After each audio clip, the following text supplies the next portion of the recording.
In a world of mages and magic, the last heir of the family, that was once the most powerful.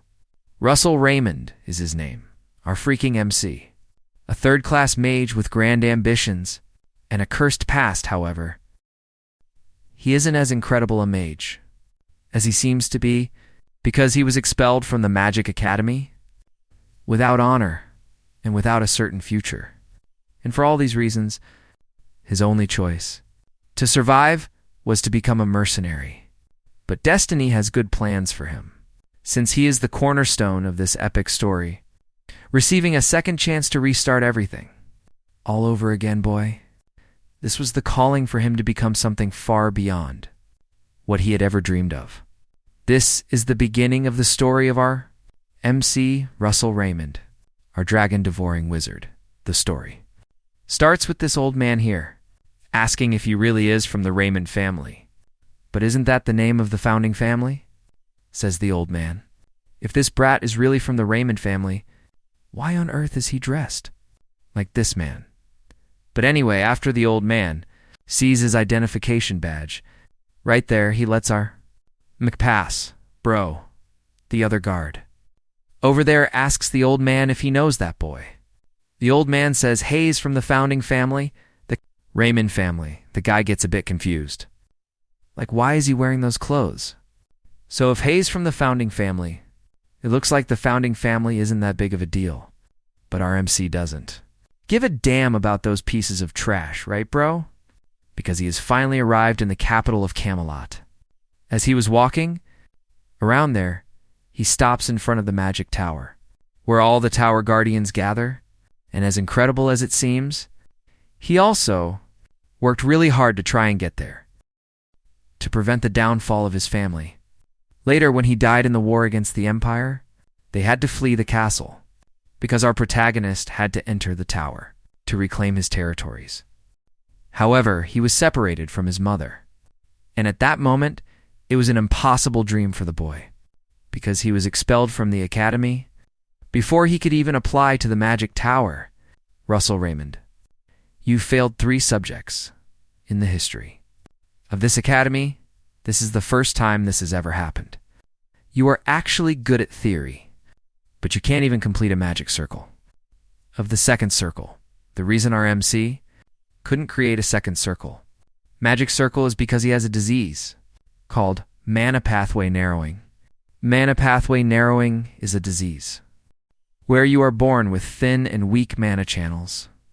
And because of that, he can only handle a tiny amount of mana in his body. For these reasons, he can't unleash any real magic.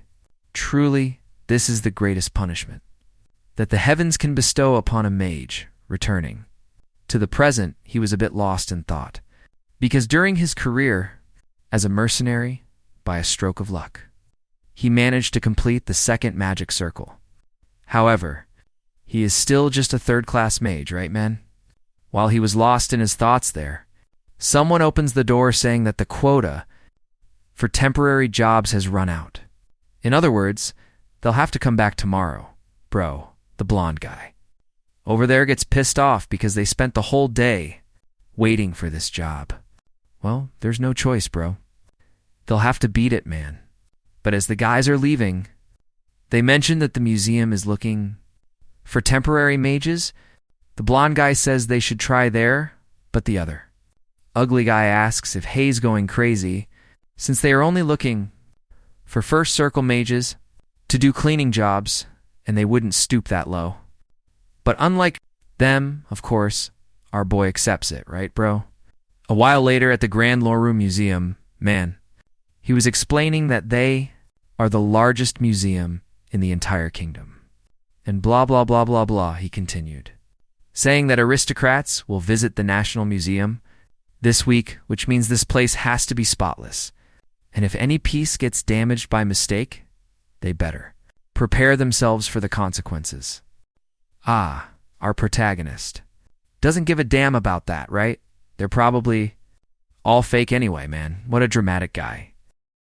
Meanwhile, as he was walking there, he passes by a somewhat familiar place, a room called the Hall of Fantastic Species, and obviously, it draws him right in. intrigued, right? But while he was thinking, something in his pocket starts to vibrate. When he checks, it's his ring. I mean, the ring he puts on his finger. That's crazy, right? No, man, the ring his mom gave him. That's the one, bro. This clearly makes him even more curious. And when he least expected it, his body moved on its own into the room. He felt as if he were being pushed by destiny. And as soon as he steps inside, there's a fossil of a giant. Dragon, man, and as. He walks toward the fossil. The ring starts to vibrate. Even more, he closes his eyes, hoping to remember something. And finally, a memory comes back to him from when he was younger. While he was with his mother, in this very same room, Hazen now, he pointed to a spot that apparently had nothing, but he remembered that the heart of the ancient dragon lies in that spot. A dragon's heart. And the ring looks just like a dragon's eyes. So he puts on the ring and wonders why the great dragon brought him there. And as soon as he put on the ring, it stopped vibrating. He gets a bit puzzled.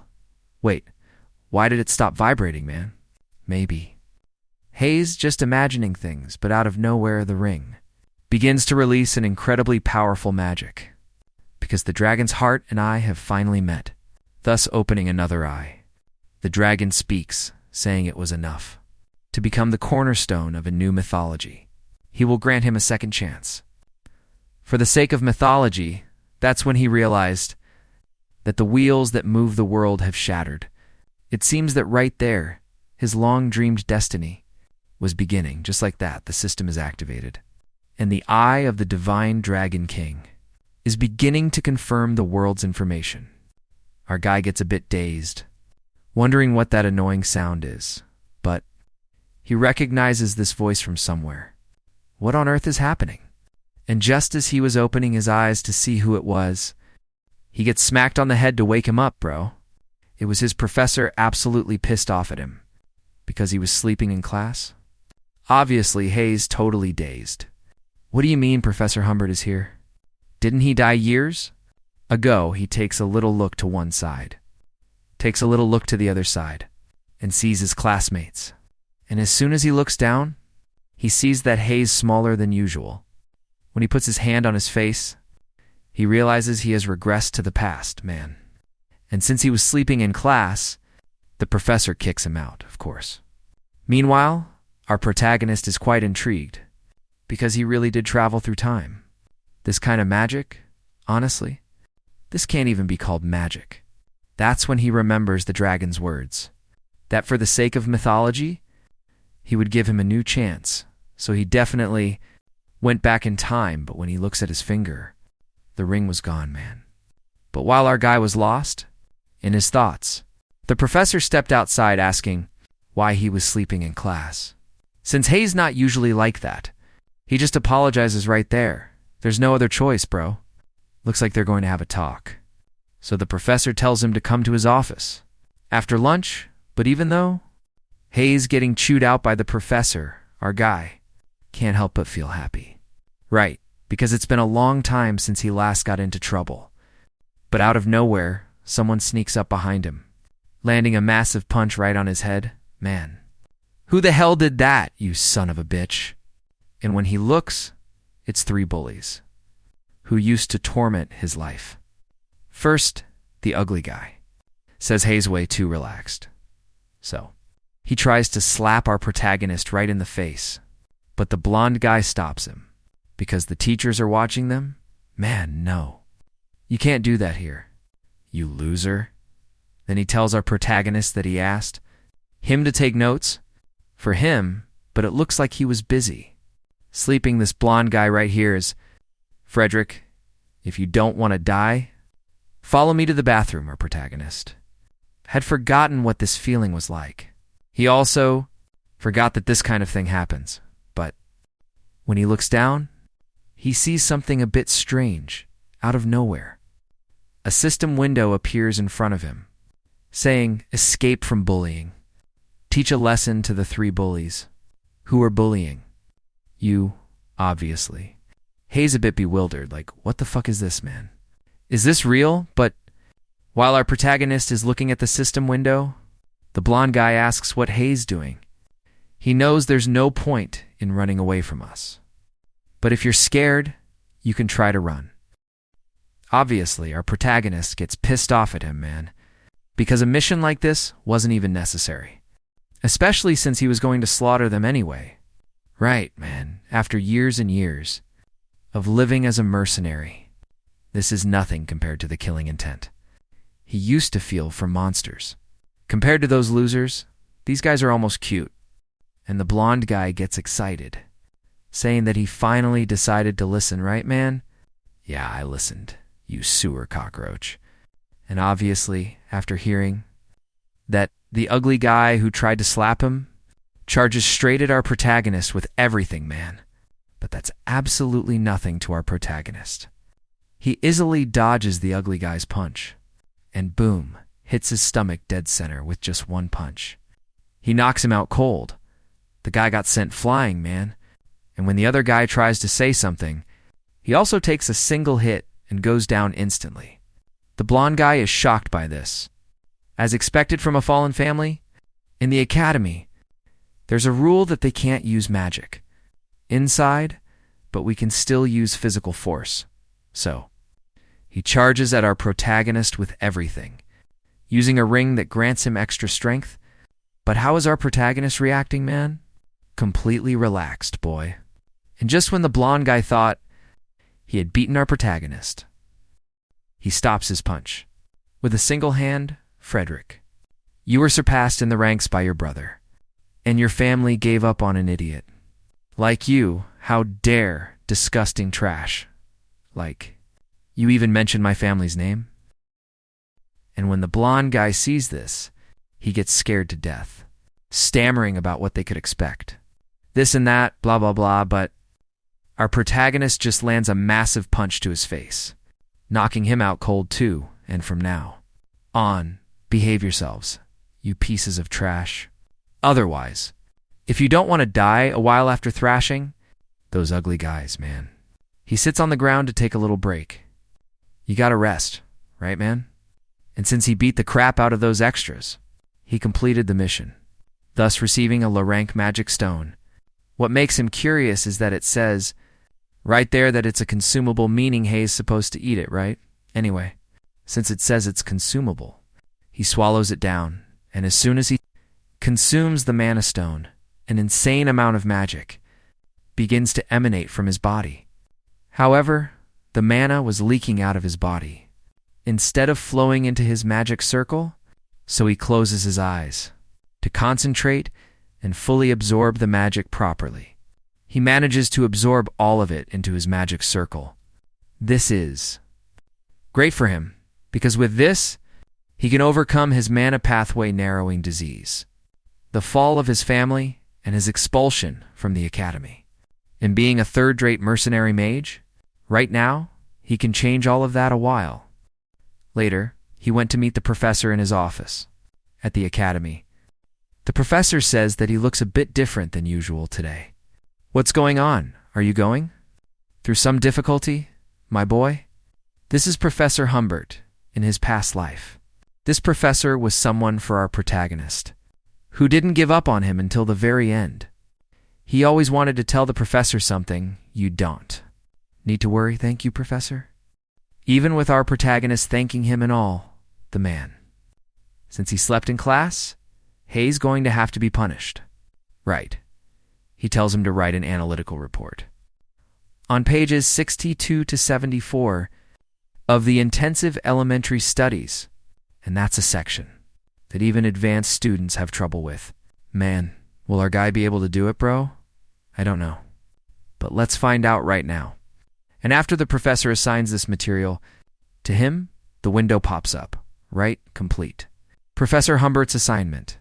Depending on the completion level and Professor Humbert's satisfaction level, you will receive an additional reward, obviously.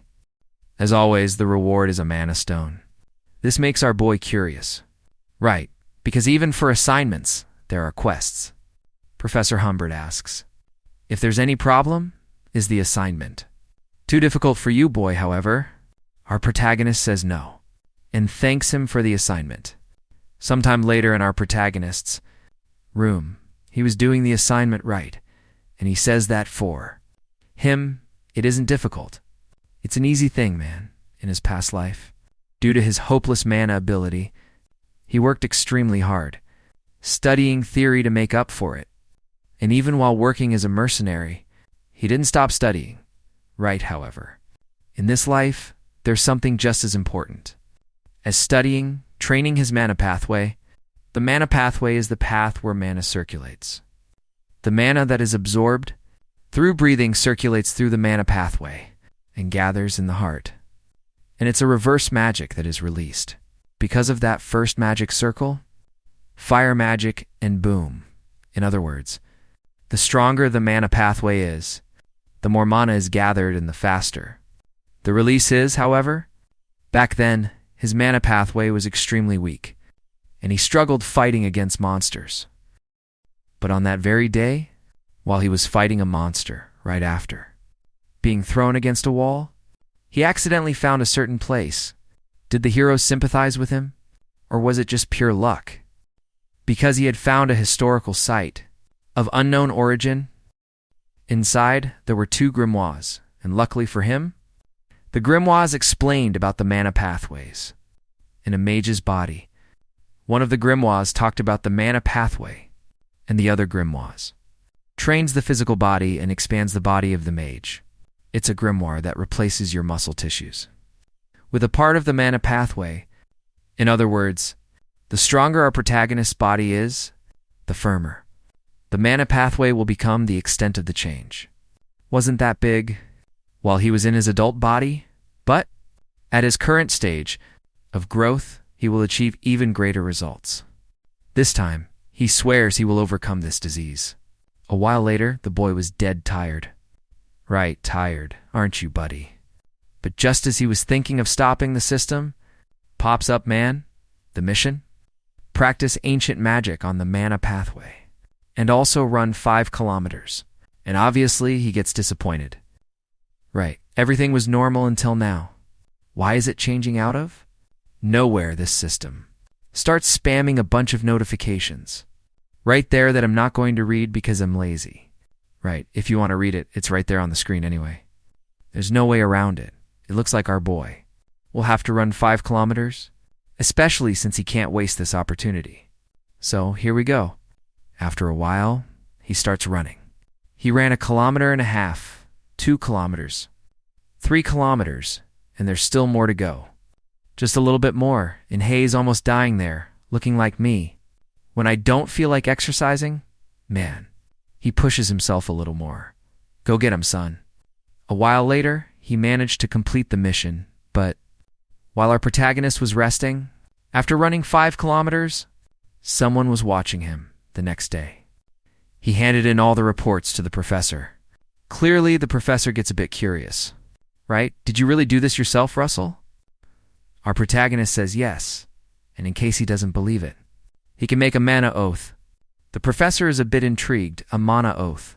And since our protagonist is calm, relaxed, and at peace, the professor believes him. Right. And since Professor Humbert believed in him, he completed the mission. Right, son? Increase in comprehension of the beast summoning art. Thanks to the increase in comprehension, the following results will take effect. Increase in magic power, decrease in mana consumption, and reduction in spellcasting time. In other words, this means that the higher his comprehension level is, the stronger he will become in this case. Just as Professor Humbert was about to send our protagonist away, Russell asked him for a favor. He asked to enter the professor's library. But Professor Humbert says that the student library should have enough books, guys. To meet his needs, however, our protagonist just drops this line, bro. I've already read all of those books. And of course, Professor Humbert was shaken to his core. Bro. He thought that was incredible, however. He needs to see if our protagonist is qualified to go in there, so he received a new quest. Complete Professor Humbert's task. A while later, our boy was training as always, right? But When our protagonist was just chilling there, drinking his water, or whatever that was, man, the blonde guy, and his lackeys arrived again, our protagonist asks him if he came to get revenge on him. The blonde guy says no, right? Because who would seek revenge on a piece of trash? Like you. See you in class, Russell. And that's when our protagonist remembers the practical magic combat classes, a class that ranks students based on duels against one another. And obviously, it was the class where he was always humiliated. He can't just stand there, especially since he needs to get revenge on that ugly dude. So, he received a new quest. Boy, Reach. The second circle, he did everything to get stronger. From studying hard, which was what he always did, to training to his absolute maximum, and to complete Professor Humbert's task. He did various tasks over and over again to gain entry to the library, and after a long time working hard, he managed to complete the missions from there a while. Later, in our boys' room, he was a bit deep in thought, because consuming all those mana stones, will his body really be able to take it? Anyway, this is no time for him to be overthinking things. Hell, have to trust this grueling training. He did all this time. So, he downs the mana stones. Sun, and just like that, an insane amount of mana starts flowing through his body. He finds it incredibilize as if his body is on fire. However, he needs to find the path and visualize the mana currents, rotating them into a new circle. If he fails at this, he will die. But he has already decided, no matter what happens, he will have to endure this magic, and just like that, an insane beam of magic shoots out of his window. And in the end, he managed to reach the second circle. Oh yeah, our boy collapsed to the floor exhausted, right, son? Time to rest, right? The guy isn't made of iron. The next day, Professor Humbert was impressed with him, since he managed to complete all the tasks. However, for him to be able to enter the professor's library, Professor Humbert has one last question. Being a bit more fundamental than the previous questions, he says that this question is closer to the truth. Among the four structures that make up magic, which one is the most important? For a moment, our protagonist hesitated. Then, Professor Randy sees that he asked a very difficult question. This and that and blah blah blah blah blah, but our MC says the answer is mental visualization. The professor asks why he thinks that. He says that magic is the manifestation of something in the real world. Using mana, people classify magic into a 4-level process. Assimilation, where you learn the principles of natural phenomena. Mental visualization, where you visualize what you learned in your mind. Construction, where you utilize the formula in order to manifest the visualization. And manifestation, where magic comes into existence in the real world. Through the formula, assimilating, constructing, and manifesting can be learned through effort. In study, however, mental visualization is not something you can achieve with simple effort, only by overcoming your limits and achieving the freedom of imagination. Through courage is how you decide the level of the user's mental visualization. For example, here we have a simple flame. If I imagine this flame to be an arrow, it becomes the 2-in-circle magic, flame arrow. If you imagine anything else besides an arrow, then a new magic will emerge, thus becoming a completely different magic.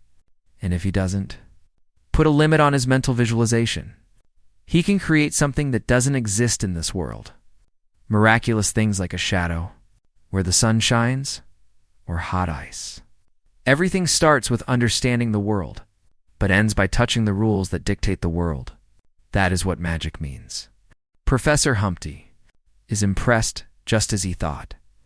The student library is too small for you, kid. And just like that, he completes another mission. A while later, in the professor's library, our protagonist was impressed. No wonder, because they have everything there, from traditional ballistic trajectory magic to botanical magic. And blah, blah, blah, blah, blah. They have all of that, bro. But while our MC was there studying peacefully, someone is texting me, someone behind his back. Says, hey, he's reading a very interesting book, but when our protagonist looks, there was no one there. Because that person was already right in front of him, son. That's Daria Snow White, the master of the Flame Tower. Man, let me tell you guys, I definitely would, son. Sometimes it's not even for the iPhone.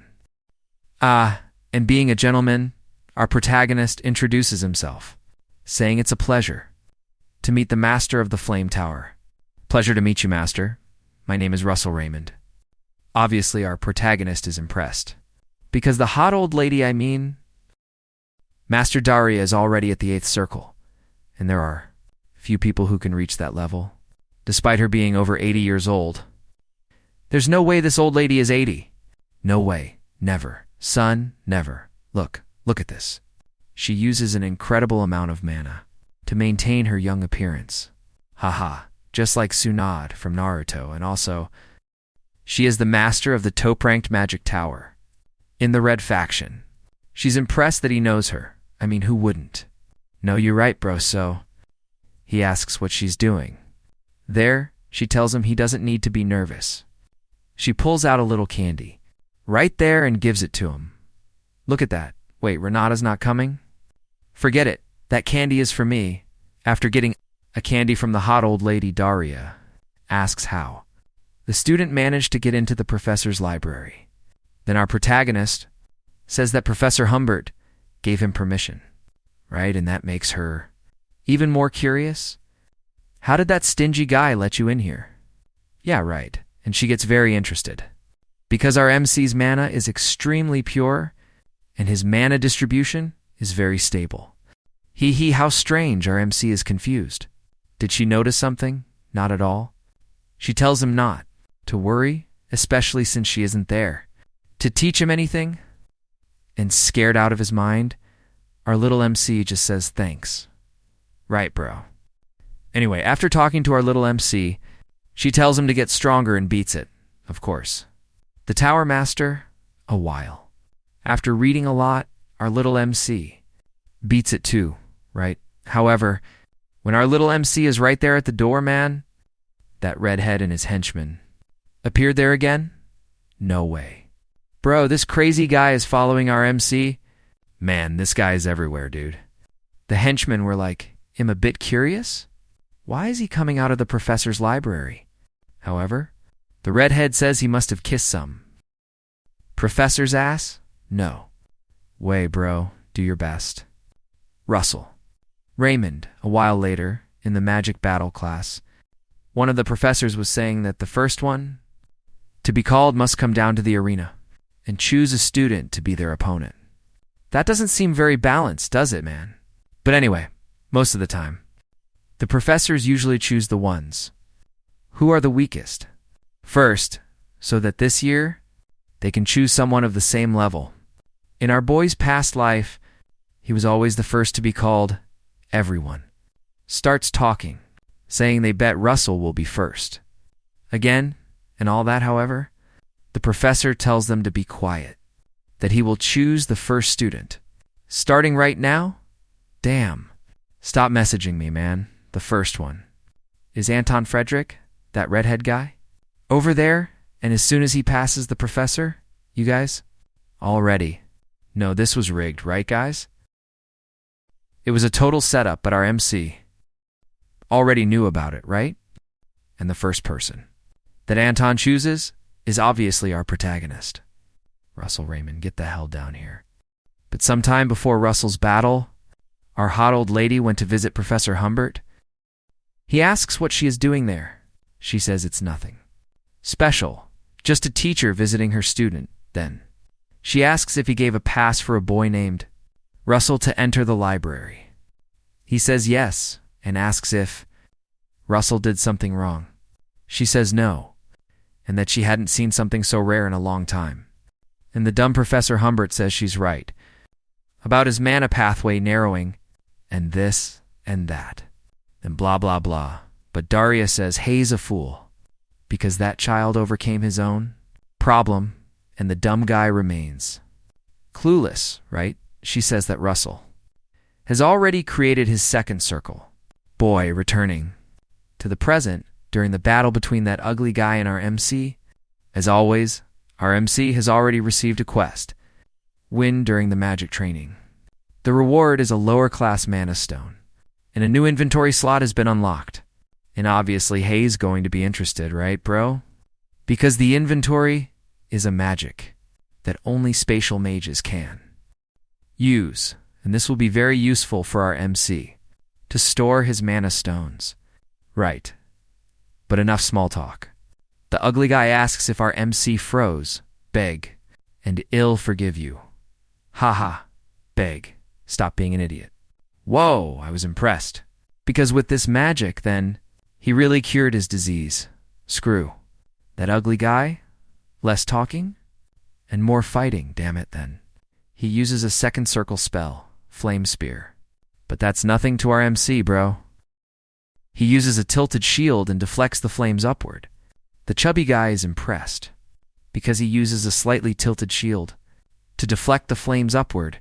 And that ugly guy who plotted with Antonaz. It Antonaz, man, no? I don't know. I don't remember that ugly guy's name. He gets confused, right? Because Russell is using magic. See that? You ugly piece of trash? Take that. Up your ass. Meanwhile, the redhead can't take it anymore, but maintaining this magic. And of course, our protagonist noticed that, man, as soon as the ugly dude's magic wears off, he uses second circle magic. Magic arrows, bro. He completely bypassed the ugly guy's guard. Right, but it wouldn't be that easy to defeat the ugly guy like that, so he uses a magic shield, underestimating our boy, thinking he would only be able to fire a single magic arrow. But when he looks up, there were already multiple ones heading straight for him, bro. That long-haired guy with glasses is shocked, because it's not just a double casting. But the chubby guy says that it doesn't really look like a double casting, but rather it's like his casting speed is so incredibly fast that it just seems that way. And Anto, realizing that our protagonist can only use fire magic, uses a shield specialized against fire, second circle magic, fire protection. But that was exactly what our protagonist was waiting for, bro. The guy says that as soon as our protagonist's magic runs out, he will be the winner. But second circle magic, wind, arrow, and boom. He hits the ugly guy dead center, bro. But it didn't end there, man. When the ugly guy least expected it, our protagonist was right in front of him. Am I gonna wreck you, bro? And boom, however. Even though he almost bit the dust, he tried to use lightning magic. But do you really think our protagonist would let him? Of course not. He charges in full force again and boom, take. Another hit, you sucker, bro? The guy with glasses got desperate. What kind of magic is that? Stop this match immediately. But Professor Humbert says that is not magic. Look closely at Russell, Professor. And when the ugly guy with glasses looks at him, he sees our protagonist covered in mana, almost like a knight's armor. Professor Humbert says, I don't know how he did it, but you really found a way, Russell. And just like that, our protagonist finally beat Anto. Wait, I don't. No, man, the guy is so trash that I don't even remember his name, man. Hey, what are you doing, aren't you supposed to announce the winner? The winner is Russell Raymond. The guy with glasses tells him he did a good job and that he can leave now, but our protagonist says he isn't finished yet. According to the classroom rules, unless the winner backs down, I get to choose. My next opponent, the next one, is you. And obviously Hayes doing this, guys. To complete that mission where he has to win the magic duel, go get him, boy. And for some reason, they didn't show the next battles. It's probably because those guys are total trash, right? Sometime later, in Professor Humbert's office, he was saying that our protagonist won 14 times in a row, you see. That's why they didn't show the battles. Those guys are seriously pure trash, man. Not only was Professor Humbert impressed, but the other professors were too. Even though it was the first time they had seen him like this, they realized Russell's mana potential. Anyway, the professor gets curious and wonders how he improved so fast out of nowhere. Russell Raymond. Interesting. Meanwhile, our protagonist completed the missions and received a storage compartment. He gets a bit curious, wondering if the reward is inside the compartment, and to test it, he reaches his hand inside to check, and as soon as he pulls his hand out, he sees it's a map. Go to the location marked on the map and complete the designated mission.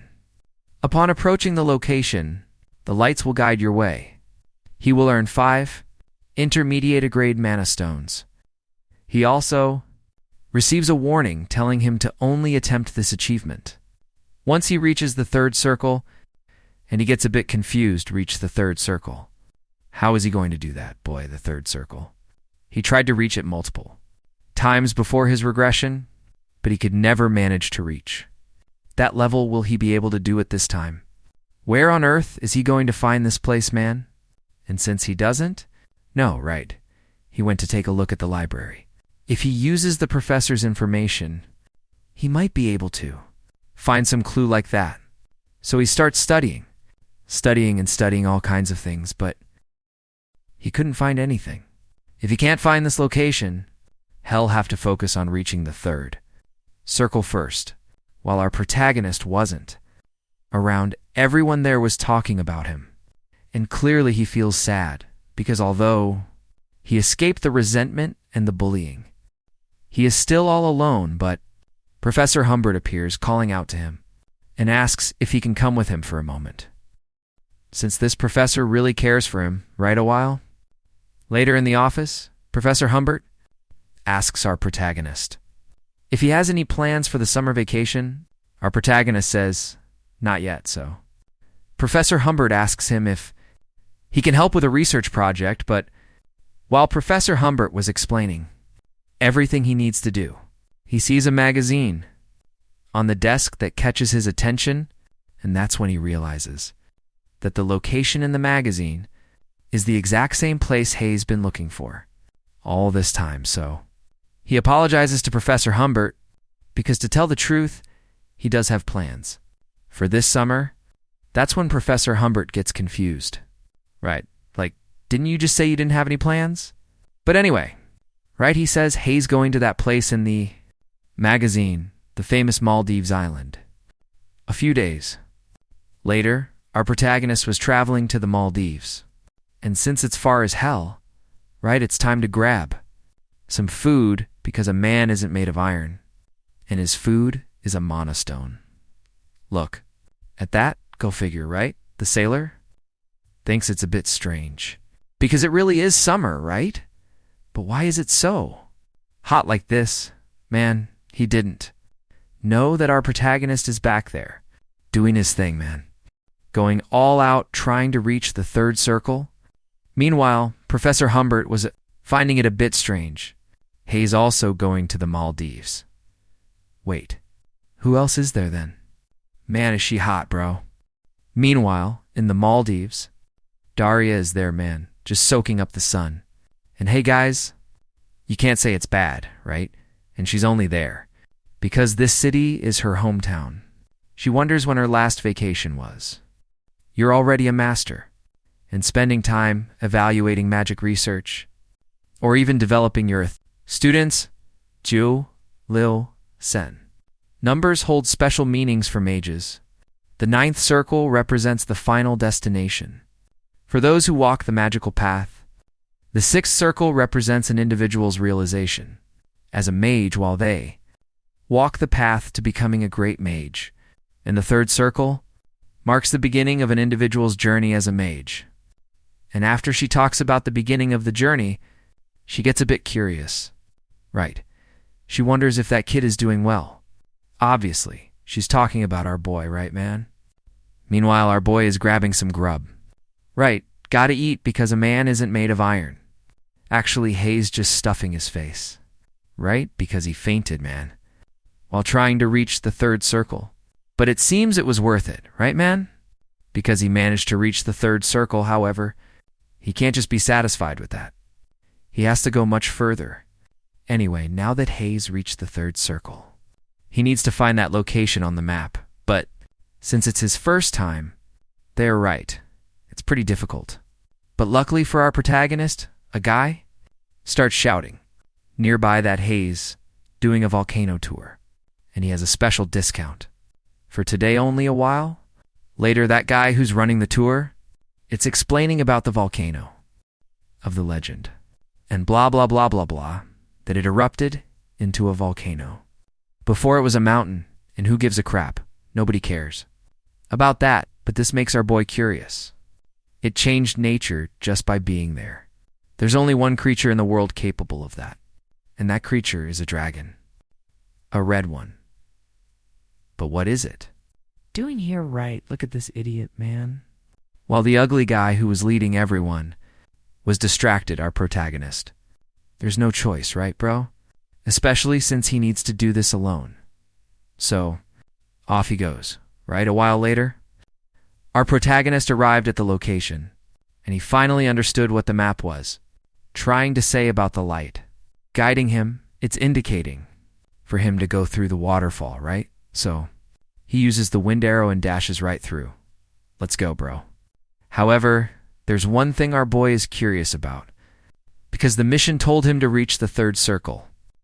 But there isn't a single monster. There, man. How's that boy, however? While our boy was walking, there, he senses a presence. It seems he forgot about his days as a mercenary and lowered his guard in a situation where there's no monster, you fool. That sound means that you've entered the territory of a powerful predator. In other words, a Komodo lizard. And obviously, it charges at our guy with everything, bro. However, things aren't looking good for our protagonist. He manages to dodge by jumping upward. The only problem is that it's a monster that can only be defeated by at least a party of mercenaries, meaning the only thing our protagonist can do now is run away, just like that. He activates second circle magic. Thunder, arrow, and man, he blasted the Komodo. Dragon with everything, and obviously with that, he bought some time, so he got the heck out of there, bro. However, when our protagonist was almost reaching the door, the guards wouldn't let him pass, because he isn't worthy to enter with his mana. Obviously, our protagonist's mind is blown, since he doesn't know what to do, but he doesn't have time to stay. Thinking about it, bro, if I can't enter through there, it'll create my own path. Just like that. He uses second circle magic, Fire Ray, however. For some reason, the Komodo lizard stops right in front of him. It bows down before our protagonist. Obviously, our protagonist gets curious. Why did the Komodo dragon stop? And the reason for that is quite simple. You proved your worth. Just like that. The guards let him pass and the door starts to glow. And when he looks, he has been teleported to an unknown place. And as soon as he takes a look around, he sees several golems and a giant horn. Right in front of him, some bastard Mustav dropped it. And obviously, as the system quest states, Quest 2, defeat all the ice golems in the area and complete the Trial of Fire. The reward is still a mystery. And as always, Hayes going to win 5 more mana stones. Only this time, they're intermediate. And obviously our protagonist is on high alert. Because what do you mean golems? And when he looks, the golems come to life. Looks like our boy is getting wrecked, right guys? Because Hayes going to have to defeat all these golems. There's no way around it now, guys. If he wants to get stronger, hell, have to defeat all these golems. However, it's not going to be such a simple task, right, boy? Just like that. He prepares a fire flash and hurls it at the golem. With everything, he knows that to kill a golem, he has to destroy the core inside it. But he only managed to put a crack in the golem's core. Bro, clearly he was frustrated. But now is not the time for that, boy. If fire doesn't work, then hell use wind, bro. Go for it. However, for some reason, he couldn't cast the wind spell in reality. He couldn't use any other spell, bro. Only fire spells. And that's when he remembers the system notification. The challenge of fire, meaning Hayes going to have to take on the ice golems. Using only fire, son? But while he was dodging the golem, he trips right there and falls to the ground. Looks like our guy got cornered. If he can only use fire magic, then there's no other way. Bring it on. From now on, playtime is over, son. He launches 3 fire flashes and rushes at a golem, destroying it. At least that's what he thought. Because it wouldn't be that easy to destroy the golem's right, son. As soon as the golem's core is exposed, he prepares a flame spear and destroys it. Another golem down. Come on, there are still 2 left. But if he keeps going at this pace, Hayes going to run out of mana even before defeating all of them. In other words, he needs to find another way. Oh boy, while he flees from the golems, he says that to break these resistant ice layers of a golem, he needs to focus all his power into a single point. In the end, the answer is density. First, he needs to back away to cast the spell, and then he makes a fire arrow, along with the amplification formula, adding the amplification form of the blazing ray. And finally, to merge all of this, a compression formula. But when he was almost done making the flame spear, the golem charges right at him with everything, son. However, in the end, he managed to pierce the golem's chest and create the blazing spear. An original spell from our MC. He says he can feel a power that's approaching at least the 5th circle. But he doesn't have much time with this spear, because just to maintain this spear magic, a massive amount of energy is being drained. And since he doesn't have much time, he charges right through the golems with everything, son. Now the one in front tries to attack him with everything, but our MC blitzes right through them, destroying 3 of them, son, and it's not. Wait, there's more. It's not over yet, son. There are still 4 left, and with just one swing, he destroyed 2 more, leaving only 2. One of them tries to hit him from behind, but it's no use. He manages to dodge, and bam. He slices the golem in half, son. Now, there's only 1 left, son. However, he got distracted and the golem hits him dead on. And unluckily for our MC, he only has enough mana left for just 1 attack. In that case, he takes the spear and throws it at the golem with everything, son. And in the end, he managed to defeat all the golems, thus completing the mission. And like I said, the spear was draining all his magic, and because of that, he passed out. But while he was unconscious, the horn of the Forgotten King, the fire essence begins to glow out of nowhere. Just like that, the system will enter the Forgotten King's memory, so our MC can receive the reward. And when he wakes up, Hayes in a rather strange place, bound by several chains. Then the system states that he obtained the reward, the horn of the Forgotten King, the fire essence. You have entered the memories of a divine being. I bestow upon you the fragment of the king. Just like that, that giant horn goes towards our MC and pierces his stomach, releasing a massive power into his body.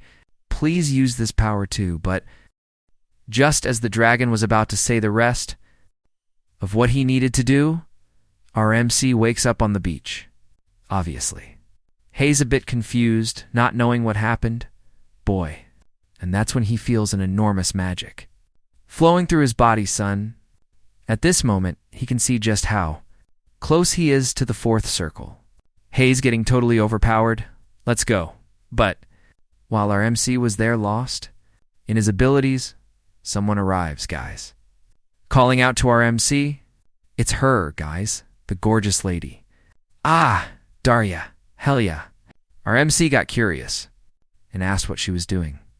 There, she says she felt a mana eruption, so that's why. She went over there to see what it was, and that's when she found our protagonist. Right there, son, and obviously she is impressed. Because in this short period of time, our protagonist is already close to reaching the 4th circle. And not only that, according to her, our protagonist's mana has become even, pure. In other words, Our boy is a genius, son. Wait, not just a genius. Hayes using dirty hacks. Before he even asks her what brings her to the Maldives, she mentions that few people know this, but this place is actually her hometown. And that's why she comes here every summer. Now it's her turn to ask, right? She asks. What our protagonist is doing there, however, it's still a bit too early for our protagonist to tell her everything. Right? Remember? Telling those white lies, right, son? He says he came here just to see more of the world, she then asks, if she should test his skills. So, she asks for our protagonist's help, and there it is, son. She uses fire magic, giving a cloak to our protagonist, with the symbol of the flame tower. And as always, he receives a quest. Right, boy? Daria Snow White's test? Fight against the slave-trading pirate ship. And the reward is the usual, right? A man, a stone? Meanwhile, on the pirate ship, there were many people being enslaved. But obviously, according to our gorgeous old lady, slavery is forbidden in the kingdom. For that reason, they don't allow human trafficking ships to stop at the ports. But unfortunately, right, there are some ships trying to dock near the Maldives, and she says that she can't do all of this alone. But she says the goal of this plan is to rescue the victims and seize the ship, which requires a very detailed plan. In other words, they need to feign an attack. According to our protagonist, she says yes, exactly that. They need to fake an attack. While she fakes the attack, our protagonist goes in and rescues the civilians. But obviously, our protagonist realizes that, since she asked for his help specifically, this must be a test boy. But she says that what is about to happen now might be a bit difficult for our protagonist, but the path of a guardian is not always peaceful and noble. This is just another destiny for us mages. And just like that, she was flying up to draw the pirates' attention.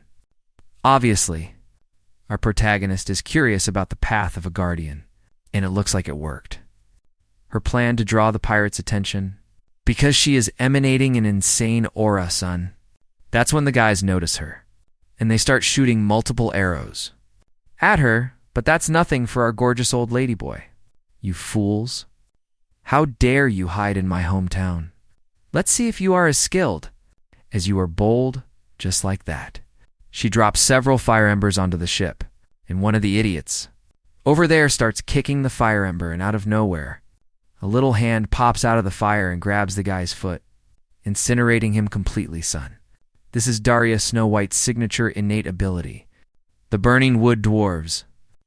While Daria makes a bit of a mess, our protagonist sneaks onto the ship and goes after the prisoners. Meanwhile, down below, obviously there's a guard watching over the prisoners. The prisoners are super anxious about the Navy, thinking they might be saved, but the guy grabs his whip over there and says that whatever happens, none of them will escape their clutches. At least that's what he thought. Because our protagonist arrives like a boss, son, in full action style, grabbing him by the neck, using a lightning skill. It wasn't even that hard. Man, I thought it would be tougher. One of the prisoners asks if he came there to rescue them. He says yes, but until all the pirates are gone, it's safer for them to stay inside. For now, and that's when our protagonist sees that they are even selling children as slaves, and obviously, he got really pissed off at that, and obviously after the pirate, and the chubby guy fainted. He sends the pirates after our MC with everything they've got, but I don't need to say anything else, right, guys? That's nothing. To our MC, bro, he uses a second circle magic electric discharge and defeats all of them with just one attack. However, our MC sees an interesting door, and as soon as he goes in, he finds it a bit strange. Like, what kind of cell is this? And someone from the back asks if he is a mage from the flame tower. Then he uses light magic to see what it is, and when he looks, they are female elves, but our little MC says no. He isn't a mage from the flame tower yet, but before anything could happen, a white-haired elf from the back tells the other to stop being so rude. This is Aloe, and from the looks of it, she has a higher status. In the elf hierarchy, she must be a princess. Right, dude? For sure. But anyway, she goes up to our MC and says his mana is as pure as sunlight. She can even smell a spirit. On him, finally a waifu.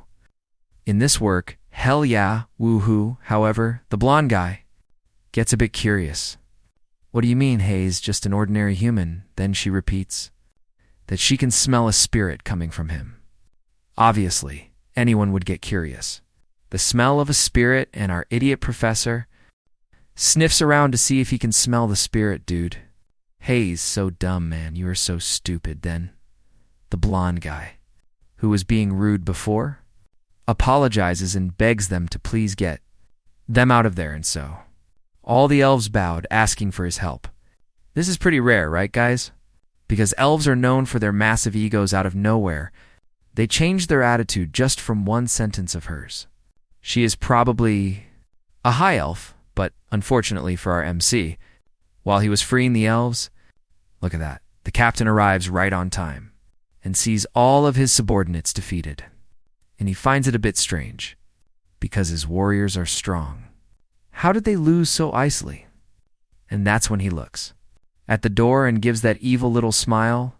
Meanwhile, on the outside of the ship, the captain arrived right on time and slashes through the little fire imps. You guys were having trouble with these little imps? How pathetic. Then he starts shouting at the old lady that Hayes going to cut her to pieces, and this and that, and blah blah blah. But Daria is interesting, and to prove it, she steps down onto the ship. The captain gets confused, because if she's a mage, why is she closing the distance, huh? So, you're the captain, he says. Yes, he is the captain. Von Klink is his name, however. Daria noticed something interesting. The guy can use aura, meaning he was once a knight, she asks him. What Hayes doing? There, and the guy just completely loses his mind, dude, and says, does a knight's honor feed you and pay your taxes? We, the Klink brothers, are making so much money from selling slaves. Why would I stop? And that's when Daria realizes, brothers, however, less talking and more fighting.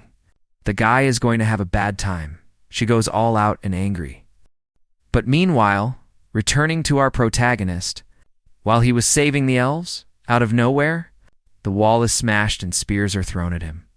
But he notices right away and manages to use a shield. The knight is like, amazing. You managed to block that, it seems. You really are a mage, kid. It looks like we are in a tight spot, right, bro? Because the guy is a knight who uses aura, and as always, the system window already pops up, bro. First fight against a swordsman, and that's when our MC realizes that this guy is the vice captain of the ship. The guy says he might be a mage, but hey, still just a child. Look, closely, you only knocked out my subordinates. Instead of killing them, if you win a fight, you have to kill your opponents. Relax. He'll show you how it's done, kid. However, this threat is nothing to our MC, because he used to be a mercenary, and because of that, he knows that fire magic causes too much collateral damage. So Hayes going to use lightning magic. Second circle magic. Lightning. The guy is impressed, because Hayes using lightning magic against a swordsman. You are smart, kid. But this isn't strong enough to defeat me. Then he lunges at our protagonist. However, he continues using third circle magic. But it's not working against the swordsman, bro. The ugly guy says that won't work against him. And that's when our protagonist realizes his sword doesn't conduct electricity, and furious, he tries to strike our protagonist with everything Hayes got. But just in time, our protagonist manages to use his shield. However, since the guy is a magic swordsman, he breaks the shield and slashes our protagonist, bro. But now, going back to our gorgeous old lady, the guy slashed her. At least, that's what he thought. Because he only cut cold fire, as the real one was already right in front of him. But there's something making her curious. She asks him if his brother is also a knight. He says yes, but is he as strong as his brother? The only amazing thing about you is that bald head of yours. I didn't understand any of that. The guy gets all confident because she sends the little imps again, but she says this time is different. This time, it wasn't just the normal little imps she sent. Now they are modified little imps. The more you cut them, the more they multiply. Origin ability. Hell dwarves. And that's when the lightbulb head realizes that she is the master of the flame tower. Boy, Hayes completely screwed, returning to our protagonist. Lightbulb head number 2 was confused because he cut our protagonist, so why on earth is there no wound on his body? Could he be using a physical enhancement ability? Who knows, right? But it doesn't matter to the lightbulb head, especially since our protagonist looks to him like a rat trapped in a cage. Knights. Our protagonist met one in his past life. He slaughtered a group of innocent mercenaries. And all for a silly reason like bumping into his shoulder. The only one who barely managed to stop his madness was a mage, and the method that made him win was using a shield. And after the guy attacks and loses his guard, our boy can just prepare a second circle magic wand, and bam. He blasts him quite a distance away, bro. However, a side effect appeared in our protagonist's body, especially since he lost a lot of blood. Thus, he finally frees the elves. Russell tells them to follow him, but the guy, our protagonist, thought he had defeated stands up, absolutely furious at him, bro. He tells the elf, whose name I forgot, to take all the prisoners and get out of there. Lauren gets a bit upset, right, because he wants them to free the humans, but then the white-haired, ugly dude, whose name I still haven't remembered. She says it's fine, right? The only problem? Now is what our protagonist is going to do, bro. Because the guy charges absolutely furious. Right at him, bro, because this time, the guy won't give him another chance. So, he unleashes a long sequence of attacks. Right at our protagonist, but that's exactly what our protagonist wanted. Because he was buying time. Alo, obviously I remember. Her name, she managed to free all the prisoners. The guy asks if that changes anything. Of course it changes, because now I'm going to destroy you. And obviously after seeing that, the knight retreats. It looks like our protagonist is finally ready to kill, bro. But the knight doesn't care about that at all. So, he charges at our protagonist and it all starts over again, bro. However, he gets terrified by this. Our protagonist used the origin ability, Flame Spear. Meanwhile, up there, the mercenary chief was cornered. The number of little imps doesn't stop increasing, bro. And with that, they ask what his brother is doing. If he were here, they could definitely defeat her. And just when he was thinking about holding on a bit longer, he takes a quick look down and out of nowhere, boom. A massive flame explosion happens, bro, defeating the captain. Just as much as the vice captain Daria is impressed, because the kid managed to save everyone, and at the same time managed to defeat the captains.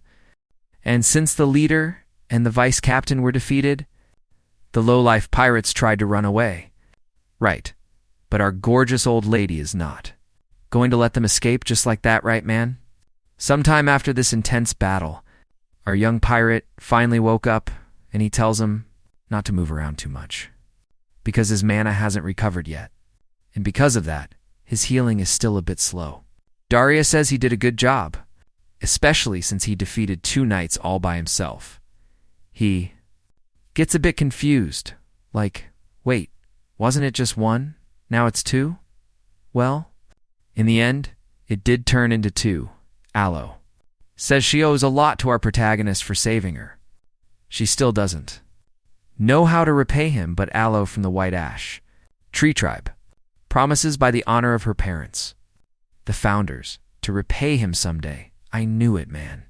I said she was a princess or something like that, man.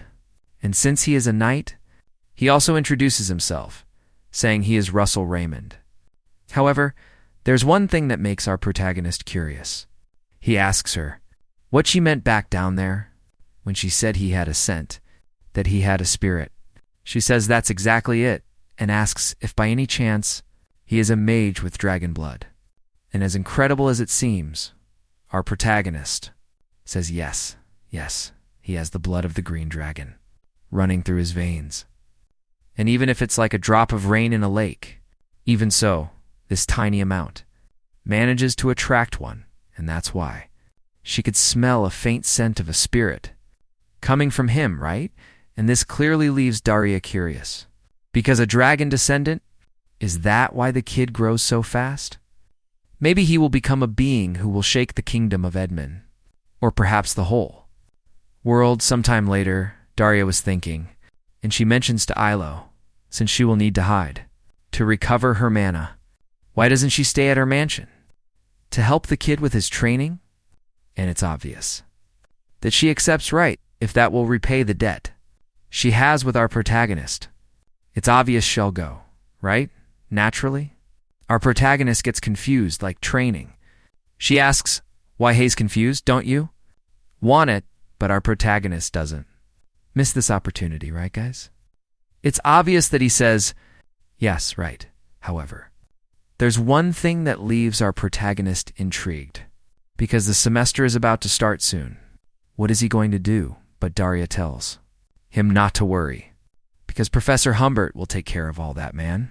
Sometime later, already at Daria's mansion, our protagonist was finding it a bit strange, because he definitely knows this place. He'd already been here with his parents when he was younger. He asks Daria if this mansion originally wasn't hers, right? She says. Well, it sounds like a robot talking, you know. But she says, yes, right? This mansion belonged to a merchant association. So she bought it from them a few years ago. And after hearing that, we can be absolutely sure. Boy, this place, some time ago, was his family's property. After his family's fall, he heard that this mansion had been sold for a very low price, man, and to think that someday he would step inside this mansion again. But anyway, right? 2 weeks later, Aloe managed to recover all her mana, and thanks to that, our gorgeous old lady has a question for Aloe, asking if she can really help with Russell's training. Aloe says that if she's referring to spirits, she can definitely help him. But where is he? Oh. Daria says she sent him to do something else. Meanwhile, our protagonist is falling off a mountain.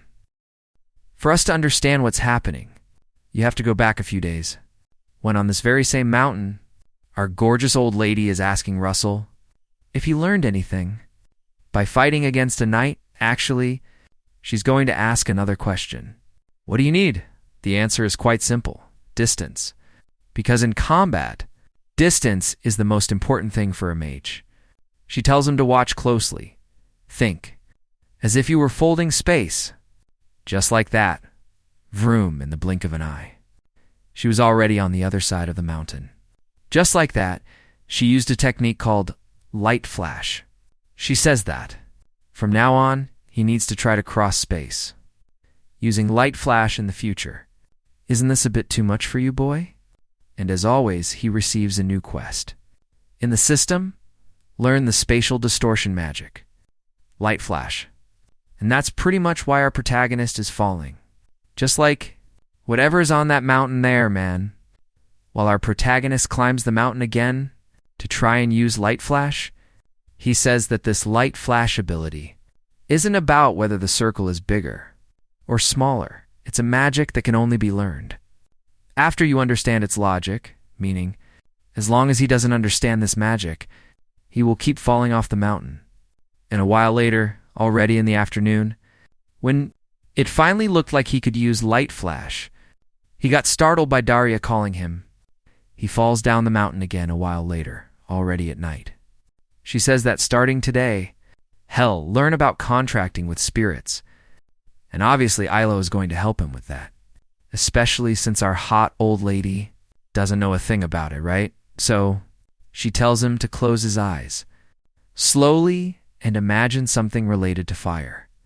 The sunrise, or the midday light, or even burning firewood, whatever it is. He just needs to imagine something related to it. And so he begins to imagine as if his entire body were on fire. And clearly, Alo finds this incredible, because how can such pure mana exist in a human body? She will have to enter his imagination and guide him along the path. As they walk through Russell's memory, she says that most people don't know that the gate to the spiritual realm exists for everyone, no matter if you're a human, an elf, or any other race, since all of them are entities that exist within nature. The origin of everyone is interconnected. And it's exactly at this point that a gate opens. However, there's something strange. Are you crazy? What is this chain in your heart? This is hatred, and obviously, after Alo sees this terrifying scene, in our protagonist's spiritual realm, she gets terrified. Wondering if it really is hatred, however, as the blonde girl went deeper into our protagonist's memories, he begins to emit a very powerful aura, and with that, he passes out for a while. Later, he wakes up and wonders what happened. He felt as if his mana were exploding. All of a sudden, then, as soon as Alo comes in, he sees that her arm is bandaged. It was probably when his mana exploded, right? So she got hurt. Poor girl, man. And of course, after seeing her bandaged arm, he gets devastated, apologizing to the girl. A while later, when our protagonist went to get some fresh air, Daria asks Alo what exactly happened. Alo says that the origin in Russell's mind was formidable. It's incredible, however, as soon as they reached a path leading to the spirit gate, they couldn't cross, because there was a giant torrent of emotions. Alo says that yes, it looked like hatred, but it was more like sadness. However, it wasn't an ordinary sadness, it was a massive sadness. It's something that leaves Alo intrigued, because how could he hide this for so long? But anyway, the next day, our hot old lady tells Russell that they're going to start a new training starting today. Starting today. You're going to clean the house? He became a servant boy. Just like that. And obviously this made our boy curious. What do you mean have become a wage slave? She says that he will help the mansion servants for a week, doing a deep clean of the house, a 6-and-done work schedule. And that's it, pure wage slavery. Meanwhile, Alo and our hot old lady are going to visit the capital. And in our MC's mind, he keeps thinking it's a punishment from that crazy guy. Well, anyway, whether it is or isn't, a punishment after work. He's going to practice a little, right? But before our poor old lady leaves, she says he is forbidden from using magic. For a week, that really sucks, right? Anyway, sometime. Later, how is our boy doing, Hayes? Working hard, leaving the house. Spotless. Look at that. Anyway, if he can't use magic, hell, have to train his body. In the meantime, go for it, son. But while he was rushing to clean up, running back and forth, he trips and knocks over a vase that the old lady really liked. She liked it a whole lot. Meanwhile, we could see a shadow behind him. Right there, looking super mad at him and saying that this vase he just broke is one of the vases that our old lady loved so much. Before Daria left with Alo, she told Russell that he would have to follow the rules of the headmaid. Who is this woman right here, you see, who was super mad at him? And since her name wasn't mentioned, I'm going to call her the headmaid. Right, that's it, man. She tells Russell that she is aware he can't use magic for a week, so from now on, please clean exactly as I ask, boy. And after that, she asked him to do so many different things that our boy is almost dying. And a while later, it's finally time to rest. Right, because the guy isn't made of steel, however.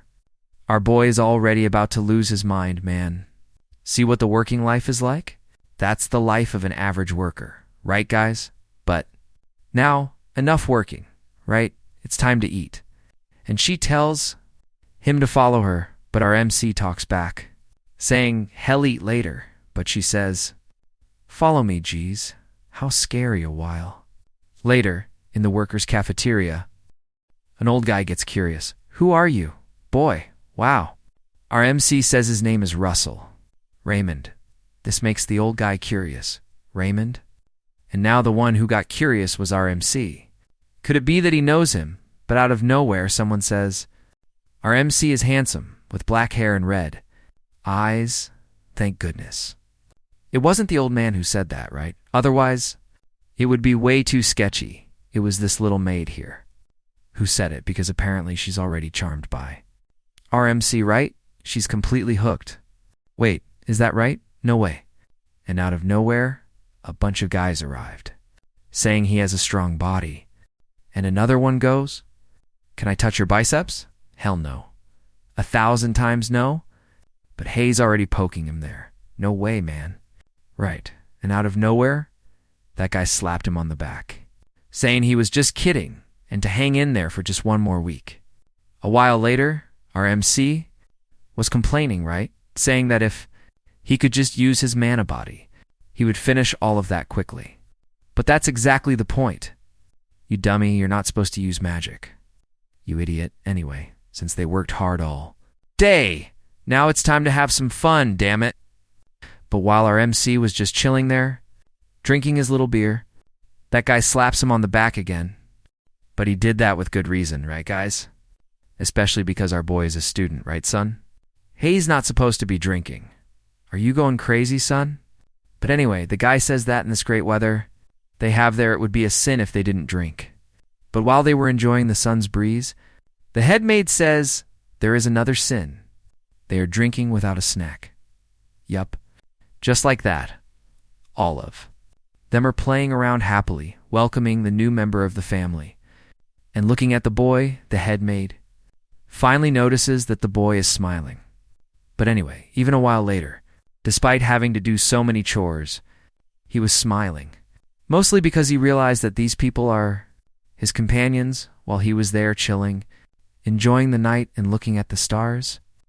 The head maid arrives and says that he seems to really like that place.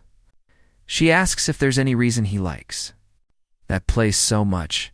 He says that whenever Hay's there, he remembers certain people. She says, I've heard that mages can teleport. Can't you just teleport and meet them? He says that teleportation magic is difficult, and even if he could use it now, they are in a place where he can't find them. She thought mages didn't have any worries. That's absurd, boy. And since tomorrow is the last day of cleaning for our protagonist, she tells him to give it his all until the end. Yes, I understand. She says she doesn't know much about magic, but she thinks he is a good person, and obviously, our little protagonist gets touched, because he had never heard that from the head maid. Then, to kill the vibe that was going on there, man, she says that if he doesn't manage to become a mage, he should come back there, because she'd gladly have him. The next day, Daria and Aloe returned, right? And as soon as she arrives, she tells our protagonist to go with her. A moment. She asks if he went through a lot of hardships this week, however. He says it was totally fine, right, Daria? Says that looking for a medicine to restore Aloe's mana was pretty hard, right? It took a lot of time, especially since it couldn't be just any medicine, because elf mana is something very special. She also had something else, that she needed to verify this property belonged to your family, didn't it? And clearly, our protagonist gets sad about this, because it really belonged to his family originally, she explains. To him that Aloe said there is a great torrent in his heart, and that's why he can't reach the spirit gate. Do you feel wronged, boy, or are you angry? Or perhaps you are sad. This reminds me of the first time I saw you, boy. To develop your magic, you fought alone, but looking back then, you were a lonely patriarch who was trying to rebuild his family. Since that's the case, take this property. Obviously, he gets totally confused. What do you mean by take the property? But it wouldn't be that easy, right? She's not giving it away for free. Become a mage of the Flame Tower and protect the country. That way, you can earn a lot of money. And buy this property back from me. Do you understand, little Russell? Don't fight alone, boy, especially since you have us a while. Later, he went back to training. With Aloe, she says that last time, she guided him with her mana through his consciousness, however. Today is going to be different, boy. Meanwhile, our protagonist is afraid of hurting her, just like last time. But with that cute little face of hers, she says he doesn't need to worry. Oh, because they bought plenty of medicine. Right, so it's totally fine, damn it, just like last time. She tells him to close his eyes and visualize the image of a fire. And as always, she appears in his consciousness to guide him, however. The path itself is easy. The real problem is whether he will be able to pass through this torrent of emotions. He tries to get close, however. He gets thrown back, right? Because according to Ilo, it's dangerous just looking. At this current, out of nowhere, multiple negative emotions start entering his mind. Academy graduation, tower selection, rebuilding his family, avenging his parents. Of course, he falls to the ground. Since it's not something he can get through, that is Ely, however. He hears a somewhat familiar voice. It's the head maid, talking to Daria. Saying that he is a good person, Daria asks if she left him alone at any point. Obviously, she says no, right, boy? Because why would she do that to a boy? And that's when our protagonist starts remembering all the people who are by his side, Professor Humbert. Everyone from the house, and there's also Daria, who is like a second mother to him. Truly, right? He can't just get bogged down by that. But Hayes, sure of one thing. He can push through this. So, he heads toward the cliff. Elo says it's dangerous, however. He keeps moving forward. And just as he was about to fall off the cliff, he finally managed to use the skill, called Light Flash, just like that. He manages to cross the torrent of emotions. Aloe is left completely impressed, because he actually managed to cross it. He crossed it. Right. But what does he do now? Aloe tells him to come closer, extend his hand, and channel the light. And just like that, he receives a new quest, contract with the spirit.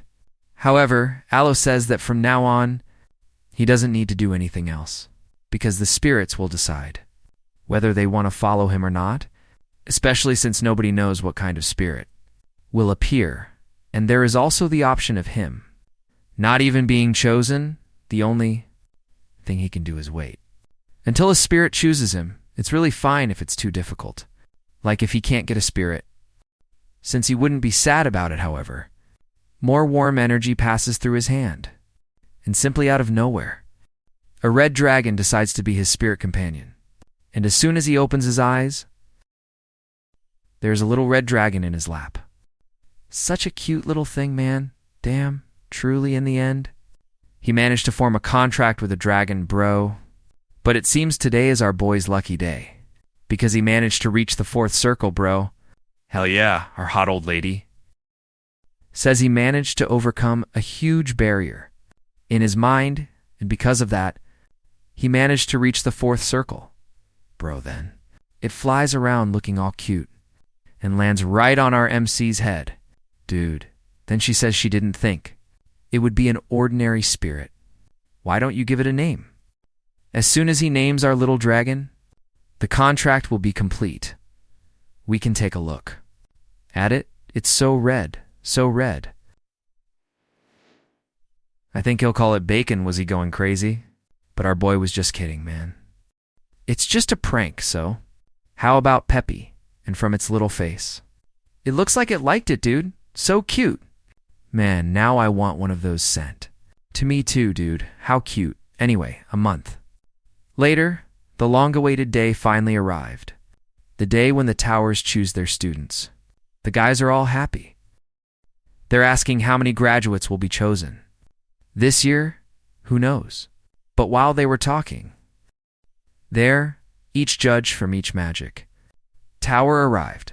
The first is the judge of the White Tower. The second is the judge of the Yellow Tower. And also the judge of the Lance's Tower. And the most brutal of them all, the judge from the Flame Tower. A big buff guy. A total bear. That leaves Professor Humbert completely confused. Like, what is this guy doing here? And that's when he realizes the guy is there as a judge. In Professor Humbert's mind, maybe he wants to choose Russell. But we have a small problem. Bro, our boy hasn't arrived yet. Speak of the devil. He is rushing through the city. Using light flash, bro.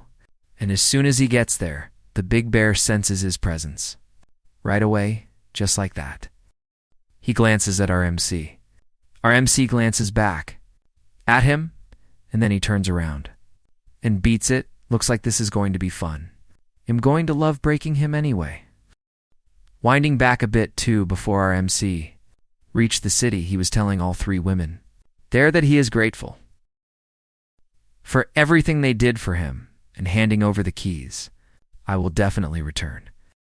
But until then, you are the owner of the estate. I wasn't your servant for very long, but thank you so much for everything. Then Daria asks if he really doesn't want a carriage. He says yes, because he doesn't want to be late, and it's faster for him to run, right? But before he heads to the city, Daria asks him to deliver a letter to Professor Humbert. Returning to the school, our MC delivered the letter to Professor Humbert, and he gets completely shocked after he reads the letter. Right. He says he won't be able to help our MC, but our MC says it's fine. Relax, man, however. He gives a piece of advice to our MC. All he can say is don't take it easy on Instructor Yusan. In this selection, you'll have to be the best, Russell. He believes that if it's our MC, it's possible, don't worry. Your boy's got this. And just like that, he receives a new quest. And dummy index to match text length if needed, or just complete. Tower selection shows an overwhelming difference between you and the others.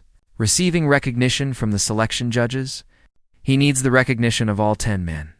Hayes screwed, right? Well, a while later, during the first test, this first test is easy for our protagonist. Since it's a written exam, especially because he already failed it over and over, again, in his past life. So he knows everything, right? However, the only thing he needs to worry about is Professor Humbert's letter. After that, Professor Humbert's travels became more frequent, to the point where he couldn't even teach his classes. And shortly after that, he died. Our protagonist says he doesn't know exactly what happened, but in this life, he won't let him die. And the top scorer on the written exam was our protagonist, right, man? I told you it would be easy as hell. And a while later, during the second exam, they call our protagonist's name. He walks in, all confident, right, man, go get him. Then the guys there say that when the judges ask, Hayes supposed to answer the questions, however. This first stage for our protagonist is also easy, right? The problem is what comes next, but even if he hasn't changed the past, he has changed the future. To prevent Professor Humbert's death, his only choice is to join the Flame Tower, however. He has a certain obstacle, and that would be Professor Yusun. Just as our boy said, the first part of the exam is fine. The problem is what comes next, which is that hell have to endure the mana emission. From the judges, man, things just got bad for our boy. Because in his past life, he always failed at this exact same stage, however. This time it's completely different, man. And of course, he manages to endure the mana flow from each one of them, but the Judge Yusin won't let it slide easily. He increases the pressure just a little bit more to see if our protagonist can take it, right? And obviously, our protagonist feels an insane pressure on his body, man. However, Hayes enduring it somehow, right? Bring it on, boy. That blonde guy over there, who is one of the judges, thinks it's incredible because the kid is enduring a pressure that even the professors are struggling to withstand, man. Go on. Could this kid be a real genius? Thus, he begins to win the recognition of all the judges. But there was still one missing man. Obviously, it's the little bear, right, man? And to test our protagonist just a little bit more, he increases the pressure even further. But before things go to hell, that blonde guy stops him, right? Otherwise, our protagonist would have collapsed right there, man. And so, the second test is over for our protagonist. He almost died, but he passes. Successfully, right? And when he goes to look at the recognitions, he obtained... There's still one missing. Obviously, it's Yusin's. It won't be that. Easy to get his recognition. Will our protagonist make it, guys? Will he get the little bear's recognition? Who knows, right? Sometime later. The judges were impressed. With our protagonist, right, however, they already expected it. Right, especially since Hayes, the disciple of the master. Of the flame tower, right, man? Our gorgeous mommy. So one of the female judges asks the little bear if by any chance Hayes excited, however, he turns to her completely pissed off, man, asking who the youth she's referring to is. Of course, they are scared shitless, right? But the bear turns away, leaving them Hayes only this pissed off. Because years ago, his entire group was massacred by another group. And in the end, he couldn't save everyone because of that. He grew to hate the weak. And that's why if they fall, everyone will be crushed. A few days later, during the next test, the supervisor was explaining that this test is like an anti-treasure hunt. The only thing they need to do is find those mana stones that are hidden in the Walking Hill Forest. I think that's how you pronounce it. Thus, the points will be distributed according to the number of stones they can manage to get, meaning it's going to be a fierce hunt because all of them there are willing to steal from each other, passing it from hand to hand, boy. But there's one thing making our MC curious. Will he manage to get recognition from Little Bear? I don't know, right, guys? We're about to find out. Because the test has started, son, a while later. Now that our MC is alone in the forest, and there's no one around, he can finally summon our little dragon, Pepe. Damn right.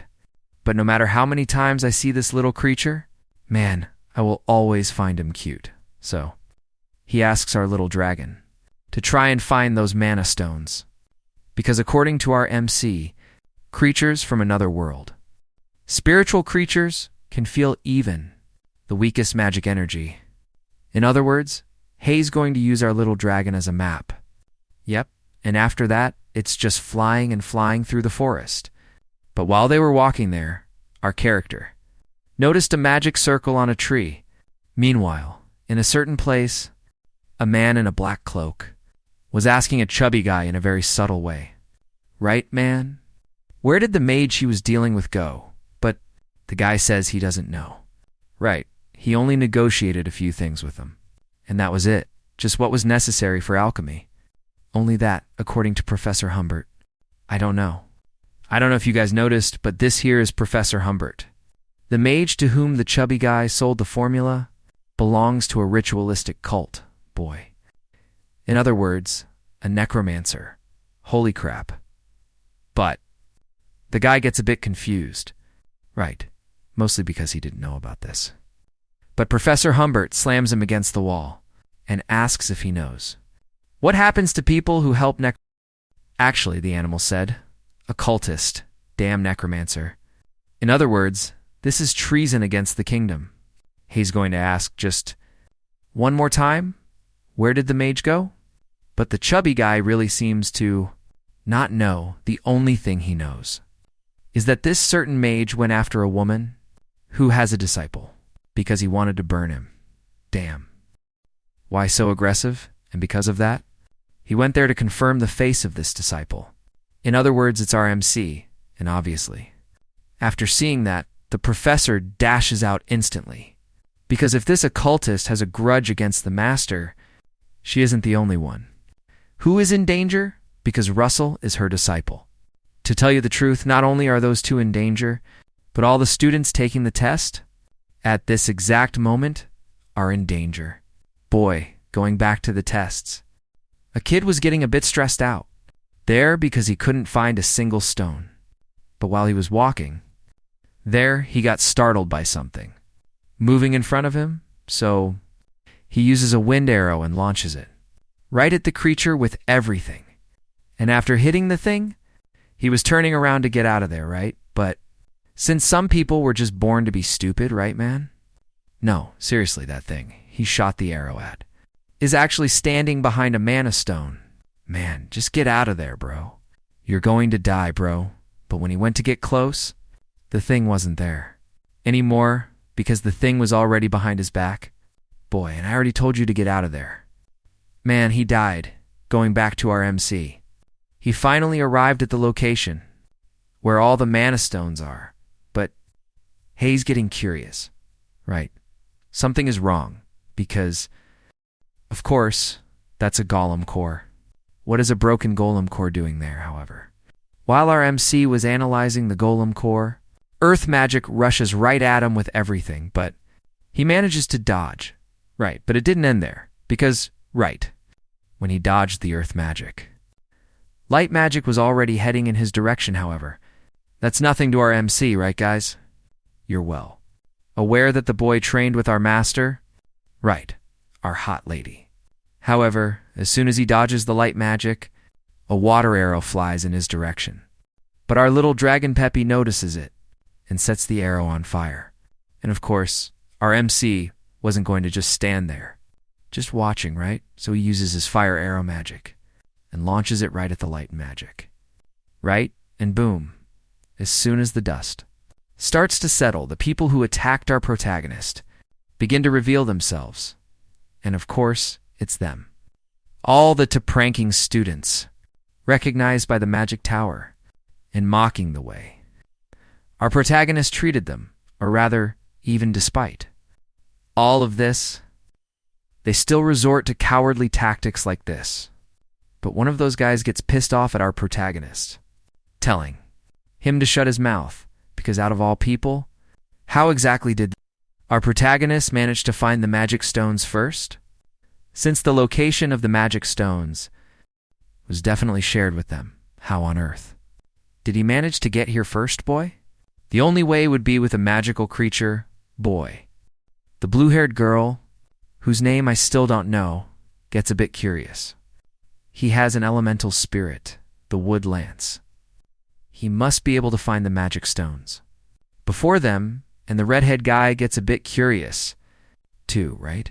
He never imagined that our protagonist was hiding this level of skill, but our protagonist had a smug look on his face, right, man? Asking what's wrong with him finding the mana stones first? The way you guys talk, it should be impossible to find these stones. And from the ugly guy's face, right there, our protagonist already figured it out, bro. Probably. There was an agreement between you and the professors, wasn't there? And of course, the ugly guy got all pissed off at our protagonist, because that's exactly what happened, right, man? However, our protagonist says he doesn't plan to get involved in this. In other words, don't get in my way, boy. And of course, after hearing that, the ugly guy charges at our protagonist with everything, bro. Like I said, don't get in my way or you'll regret it. And of course, after they see our protagonist use light flash, they are all completely dazed. Right, especially since it's a fourth circle technique. But when our protagonist was just chilling there, giving a lesson to this bunch, Peppy felt something. And of course, our protagonist also went on high alert. Right, bro. Our protagonist asks one of them. There, since the professors are helping you guys, our protagonist asks them if they said anything about a golem's core. But the guy says no, and that it's something they found strange too. But they don't have time for that, bro.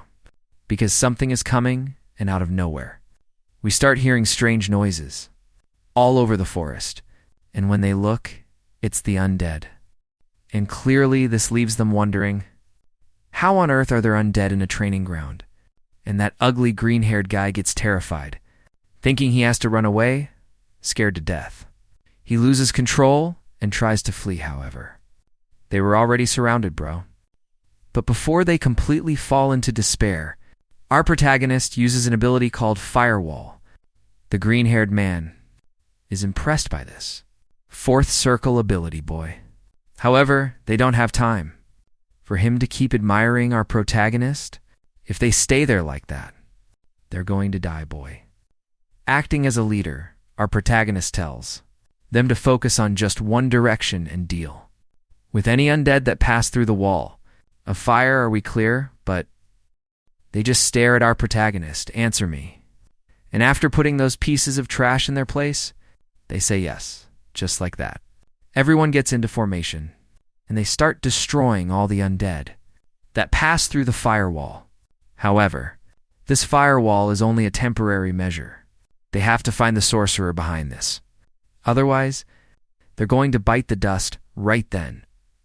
One necromancer says to the other, "Necromancer there? Damn, there are two of them. I thought there was only one man."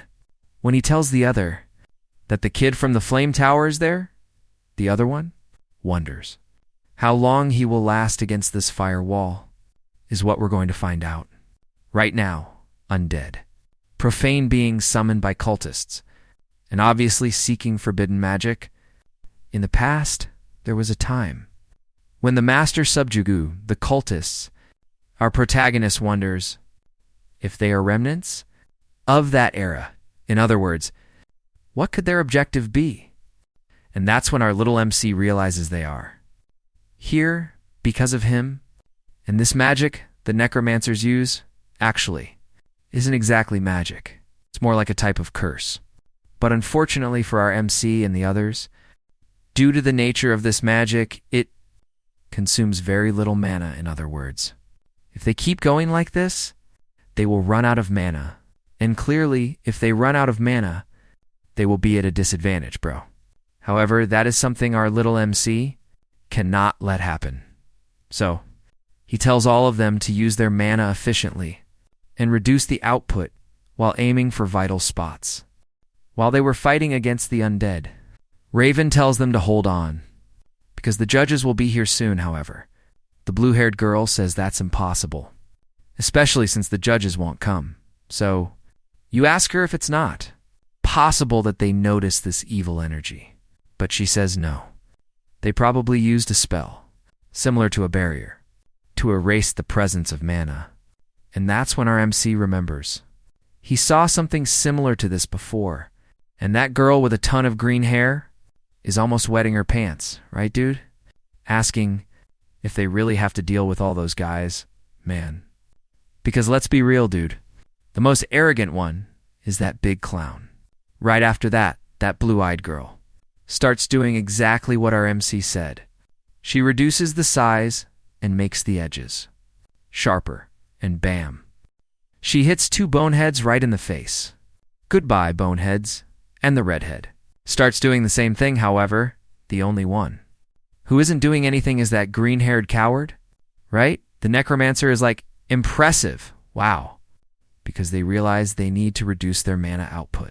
But the other ugly necromancer over there, who is missing a tooth right here, says that even if he is just a child, he is still the disciple of that cursed woman. But what if a situation arises where they can't afford to save mana? While they were fighting the undead just fine, they noticed something right in front of them. A troll appeared, bro, and without thinking twice, they all launched their magic at the troll. However, nothing happened to the troll. So, the troll charges at the enemy with everything. But today, nobody is going to die. Original magic, flame spear, maximum output, and boom. He blows up the troll with just one attack. And this curious necromancer is clearly laughing nervously. How did he destroy a troll with just one attack? And not just him, right? The blue-haired girl also got a bit curious. At this exact moment, this magic's destructive power rivals the power of the fifth circle. Is that son of a gun really an academy student? Endless doubts? Yeah, I agree. But while everyone was distracted, our MC was the only one on high alert. Because up in the sky, Peppy was flying in circles. That means he found the necromancers. So our next step is to get ready, use the mage's body, and the flame spear, and zoom, he launches it straight at the necromancers with full force. Bro. By the time the necromancers thought about dodging, it was already too late. because the spear was already right on top of them. And boom, everything exploded, bro. That woman created a monster and he died. Meanwhile, the other one managed to save himself, and clearly he used his friend as a shield. With a friend like that, who needs enemies, right? The necromancer says that he never thought he would end up using this against our MC.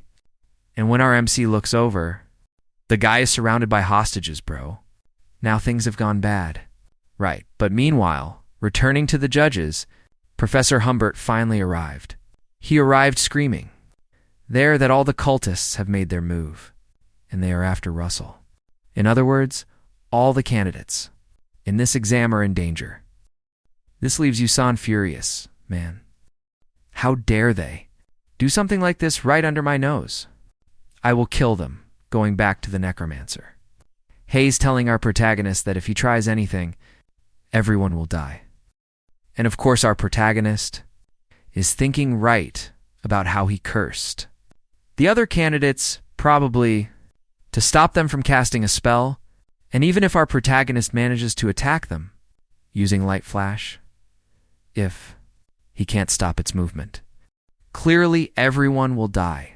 So he naturally tells him not to resist and to surrender.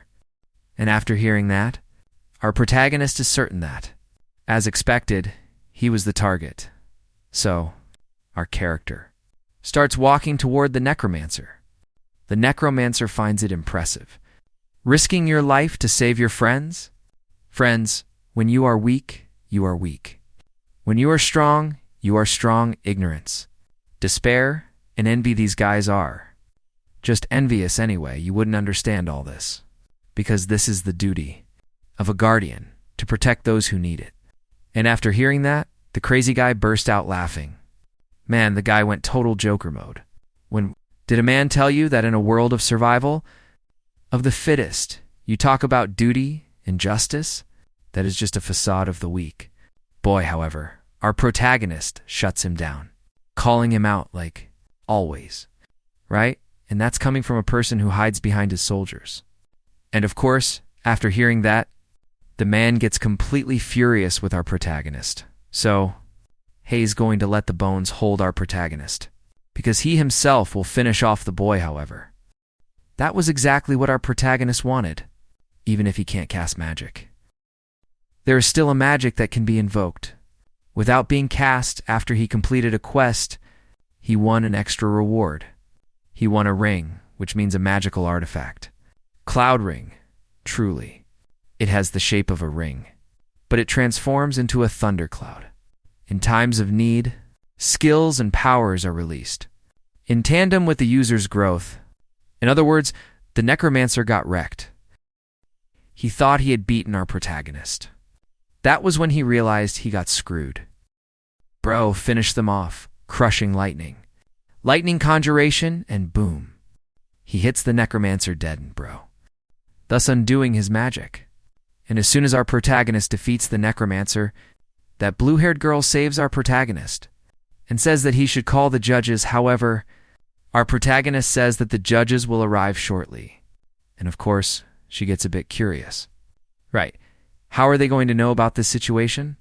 But since our protagonist is a few steps ahead of them, right guys? As always, right man? He says that his friend will help them. In this case, Pepe. Right, hell, create a path for the judges to get. There, however, there's always a catch, because the necromancer, who everyone thought was gone for good, fell to the ground. He begins to recite a dark magic spell. I offer my life even. In my death, I summon. Giant skeleton, now Hayes in trouble. Because this skeleton, this one has a lot of power from a fifth circle. And of course, after seeing this, the blue-haired girl tells everyone to go to the forest. And as always, that green-haired guy is the first to run, right man? Hayes a total coward. Really, however, before he takes off, he can't leave the monosword behind while the blue-haired girl was leaving. She asked what our guy is doing. Aren't you going to run away too? And looking at the skeleton, he says that the skeleton isn't after them, but after him. and that's why he is the only one. That he can buy some time until the judges arrive. And as always, she gets curious. Because he probably has a plan up his sleeve. What are you planning to do? Just like that, the skeleton charges right at him with everything, son. But to our protagonist, that's nothing. He should dodge out of the way, especially since his shield isn't at a high enough level for him to be able to block the skeleton's attack. He can't just do that because it would be too dangerous. However, there's always an option with a shout. He hurls the spear straight at the skeleton with everything, son. However, even though his spear hit the skeleton, it only managed to leave a small scratch on its stomach. And to our protagonist's misfortune, the big beast starts regenerating, boy. And when our boy least expected it, a tail shot out of the ground, almost piercing his face. But he managed to dodge it, right? He really managed to dodge the first attack, however. The second attack is heading straight for him with full force, son. And from the way he fell there, it's impossible for him to dodge this attack. But luckily for our protagonist, that blue-haired girl arrives just in time and manages to save his life. She's not leaving, because she can't simply leave our protagonist. They're all alone, she asks. If he forgot, you said it yourself, the mission of the Guardians is to protect people. So everyone starts coming back. Even those green-haired guys, man, what a squad. While everyone was fighting against the giant skeleton, that other necromancer wakes up. Wait, what, man? The guy didn't kick the bucket for good? Damn, I thought the guy was dead. What a mess, man. And of course, after seeing the skeleton, he gets furious, right? Son, the guy apologizes to our protagonist for not being able to arrive sooner, according to our protagonist, though it wasn't part of his plan for them to join in. He won't stop them. If they want to fight by his side, however, if they really want to live and defeat this thing, listen up carefully, Russell, is going to create a rift in the skeleton's body. And during that time, all of them must focus their strength into that rift. Just like that. He launches the spear at the skeleton with everything, son. And as soon as the explosion happens, all of them pour their power into the skeleton too, however. As expected, right, guys? It barely scratches the skeleton, and it begins to regenerate. But our protagonist cannot give up here, son. If he gives up here, everyone will die. He can't give up. He has to keep trying, because all of them took risks to come face this danger, like it or not. That's the risk of becoming a guardian for his sake and for everyone. There, he needs to protect them, Flame Spear. Maximum output. So he takes the spear and throws it at the big guy with everything, son. And at that exact moment, Yusun arrives just in time and wonders what these weaklings are doing. Yusun used to believe that being weak was a fatal flaw. If one falls, all the others fall too. But on that very day, Yusun realized something. He realized that strength can also come from weakness, and that when one stands up, all the others stand up too, however. This spear attack from our protagonist, at its maximum level, was not enough to defeat the necromancer. Meanwhile, just as the necromancer was thinking about regenerating, Yusun steps in just in time, and with just a single attack, boom, he obliterates the necromancer along with half the forest's sun. And right before our protagonist passes out, he says that Yusen should have arrived a little bit faster, and just like that, he faints, and Yusen just gives a little smile. Then the system window pops up, right, son? You have received the recognition of the 10 judges. Just like that, he completes the mission a while later. Our boy is waking up, right? The first thing he asks, Instructor Yusan, is if the others are okay. The instructor says that, thanks to him, every single one of them is safe. And according to Professor Humbert, all the students were saying that if it weren't for our protagonists, they all would have died, of course, right? A bunch of weaklings. However, Professor Humbert asked if Hayes not curious about the test results. Actually, there were many concerns. From the moment the cultists attacked the test, the assignment and things of that nature lost their meaning. And in this moment of hardship, cooperation is more important than competition. If that's truly the case, then that green-haired guy completely failed, right? And with that in mind, all the selection judges reached a conclusion that in this selection test, the person who should receive the maximum score is our protagonist, obviously. The guy did everything well, and of course, after hearing this, he thanks Professor Humbert with all his heart and soul, because finally he can graduate from the academy. However, there's one thing that makes our protagonist curious. He asks, what happened to the necromancer cultists? Right, according to Professor Humbert. They initiated an investigation to discover the motive. Behind all this, soon enough, they will find the roots of all this. Boy, he had a gorgeous old lady in mind who actually managed to do it, right? However, before Professor Humbert could continue explaining, our protagonist stated that it wasn't just one, there were two cult members. And of course, Professor Humbert got a bit bewildered. He'll make you pay for this humiliation. Child of the Flame Tower. But while our protagonist and Professor Humbert were talking, Yusan arrives right on time. Professor Humbert says that Yusen still hasn't recovered, but that's when our protagonist says, that Hei's fine, right? Relax, man. A while later, outside, Yusan says it must have been very frustrating for him to fight against those necromancers, especially since he had those weaklings. By his side, he told our protagonist that he considers being weak a flaw, and Hei's not going to change his mind about that. Russell says he agrees with him. However, the weak exist so that the strong can become even stronger, thus managing to protect the weaker ones and the weak. By being protected by the strong, somehow also try to get stronger.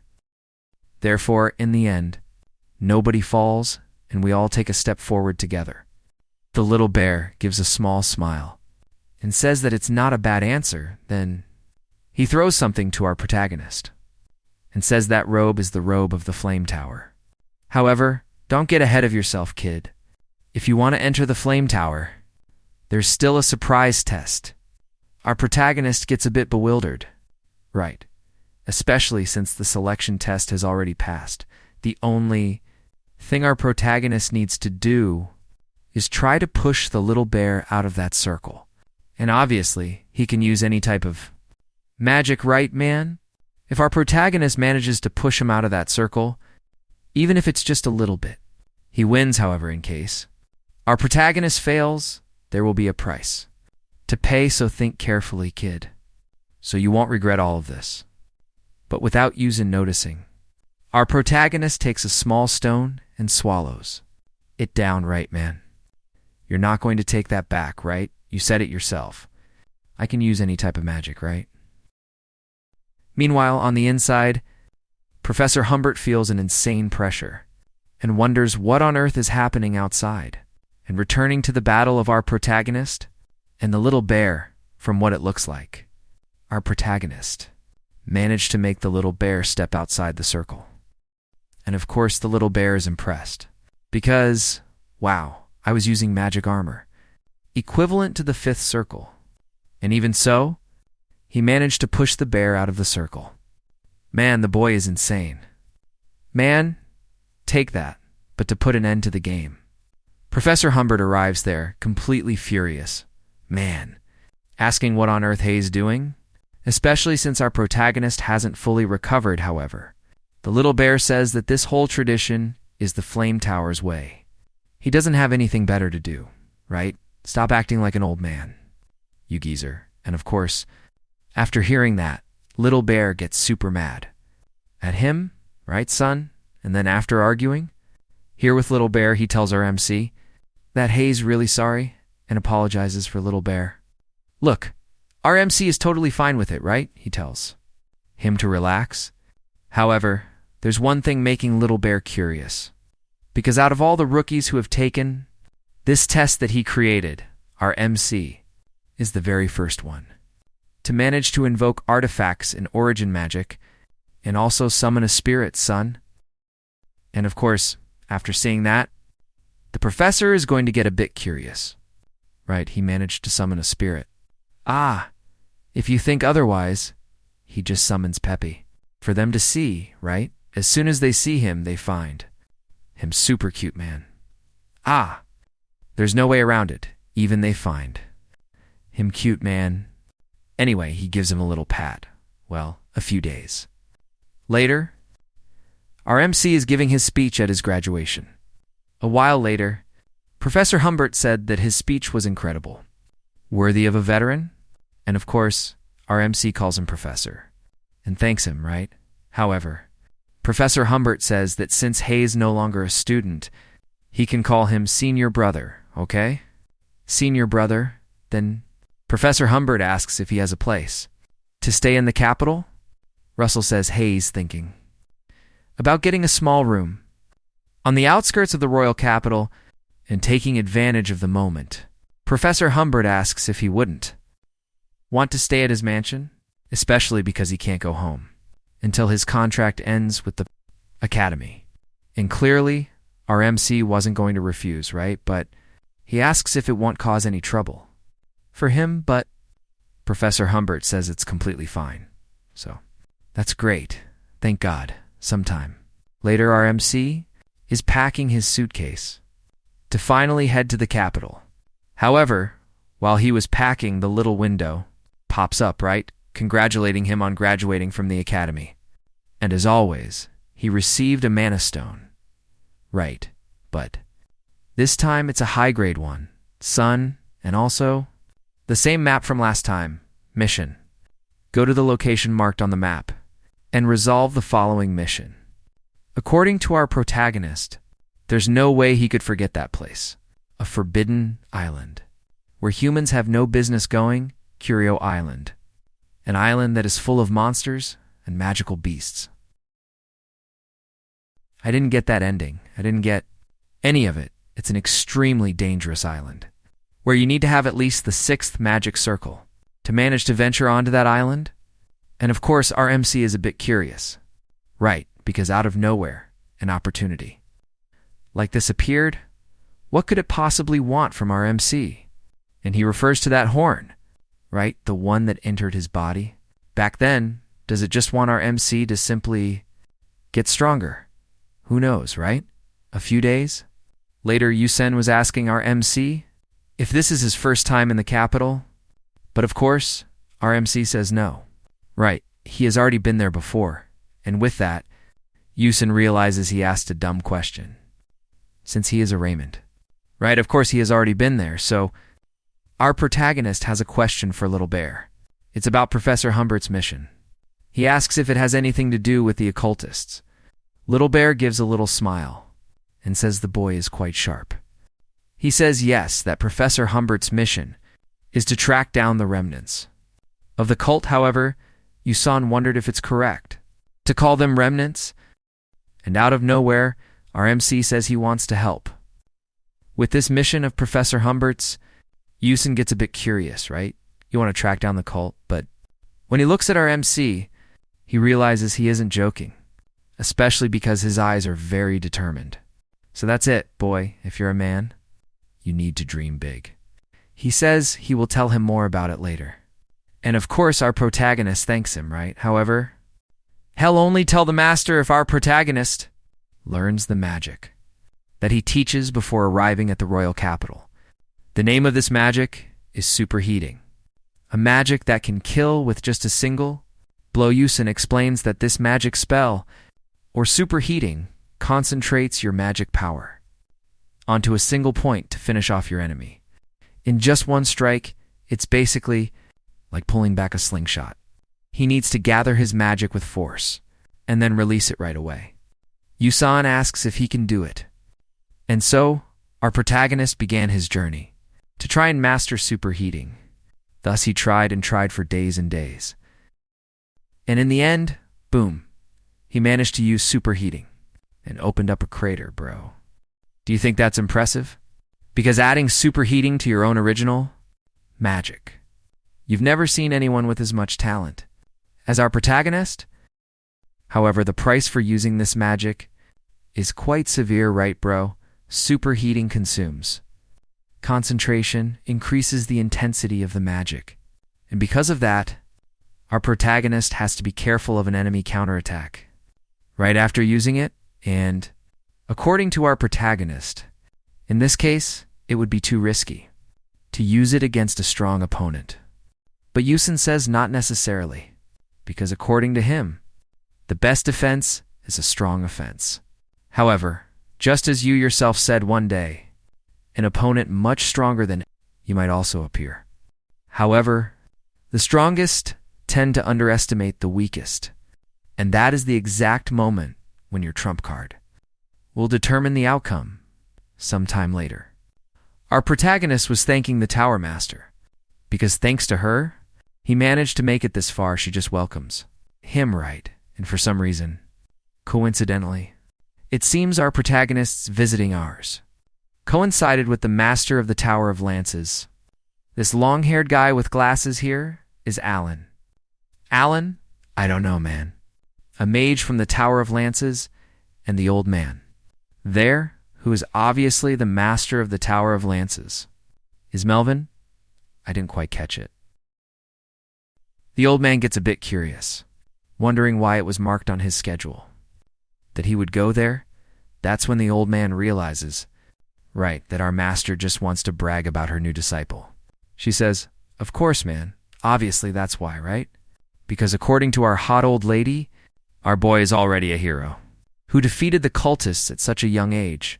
And to be honest, she wonders, why Hayes upset about her, bragging about her disciple? While the old folks are arguing, there, our boy gets a bit pensive, Alan. A few years ago, he received the title of the youngest mage of the Sixth Circle, in other words. He is a genius among geniuses, and he was also a person who helped him in his past life. Who would have thought he would meet him like this again? Well, the old man starts bragging, too, right? Saying that objectively, Alan's abilities are superior without a doubt. And you already know how it goes. Here it comes. Here she goes again. Our hot old lady starts arguing with the old man, saying it seems he forgot that our rookie is still younger than his, but the old man says that's something he took into account. Before saying that, and out of nowhere, an insane buildup of mana begins to emanate in that room. But before things go south, Alan stops the old man. Right, and to calm the old man down, he says they still need to visit the royal palace today, and after hearing that, she calms down a bit, right? So he goes up to our protagonist and says that this is their first meeting. So he apologizes for any rudeness his master may have caused. Our protagonist says it's fine, right, bro? Relax. Boy, however, am a bit disappointed. Really, I wanted to show my skills to you, sir. And after hearing that, the old man bursts out laughing. He said our protagonist is indeed audacious. Where does all that confidence come from, boy? The master uses an ability similar to ocean waves. Our protagonist gets a bit curious. So, this is the magic power of the Lance's Tower Master. Am a bit curious, dude? The guy is the master of the Lance's Tower and doesn't use a lance. Go figure, he finds it interesting. As if he were at the bottom of the sea, the old man thinks it's amazing because even at his age, there are still many things that surprise him. She catches the old man's attention, asking, "Why don't we make a bet? You're going to like this very interesting bet." The old man says, 5 years and 5 years. If Russell completely catches up to Alan, I will hand over one of those sacred relics. Divine relics. An artifact that has existed since the forgotten era of myths, even the weakest relics. Magic power is equivalent to the seventh circle. However, our hot old lady, being the way she is, says in 3 years, if Russell catches up to Alan in 3 years, I will be the one to hand over a divine relic to you, old man. And of course, after hearing this, the old man loses his mind. He tells our hot old lady that she'd better change her mind, because the one who's going to lose is you, old man. The old man turns around and beats it, but before he leaves, he says that this is enough. For a warm greeting, they always beat it on the stairs. Alan is a bit curious, asking if she really bet a divine relic just like that. But the old man says, of course not, dude. Therefore, do your absolute best and strive to achieve your top results, Alan confirms, and says he will fulfill his role as a senior. Meanwhile, Yusen is scolding our MC, asking if he doesn't know how to keep his mouth shut. On his very first day, our boy had to apologize to him, right? A while later, Daria says that Yusan told her he was going to help Professor Humbert track down the cultists. Our MC just confirms it, right? According to our hot old lady. The moment the reconnaissance report arrived, they found the trail of the fugitive. Who attacked the academy? The location of this place is a neutral city called Sudra. They say he fled alone without any companions. According to our MC, this city, called Sudra, is a paradise for criminals. From the looks of it, they chose a good place to hide. And since our MC faced the fugitive before, it would be easier for our MC to track him down than other people. However, child, that man must have prepared a trap. Even so, are you willing to take this risk? Our little MC hesitated for a moment and stays silent. However, he says he will fulfill his duty as a tower guardian. And after hearing that, our old lady just tells him to set off tomorrow. And clearly, our boy was happy, because this is the first step to prevent the death of Professor Humbert. A few days later, already on the journey to the city of Sudra, our little MC is impressed with the quality of the potions. In our little MC's mind, he is a bit curious, because she actually allowed him to do the mission. However, clearly, she must be worried about the boy being a rookie. But while our little MC was being reflective there, a place caught his attention. That is, the Loru Museum. The museum where he got his powers and went back in time. Right, he got a bit curious, because the catalyst for his regression was exactly in that place where he is now, and all this time he has been thinking, why did this miracle happen to me? And that's when he came to the conclusion that and dummy index to match text length if needed or just complete. And dummy index to match text length if needed or just complete. To grow and protect people, he needs to get stronger. And just like that, the system window pops up, right? Protect the Dragon King's heart. Currently stored inside the royal capital, and the reward is still a mystery, however, out of nowhere. He received a second quest, Dragonification Awakening. Conquer the dragon's power with your own willpower, and the reward, as always, is an intermediate-level mana stone. However, he gets a bit curious about the first quest. Right, protect the Dragon King's heart. It probably means he will have to perform a great worthy service to receive a reward from the royal family. But for our protagonist right now, that's something impossible, right, son? Then again, maybe it's not completely impossible, but what's making him more curious is what exactly is this dragon power? The system begins providing an explanation about the Dragonification Awakening.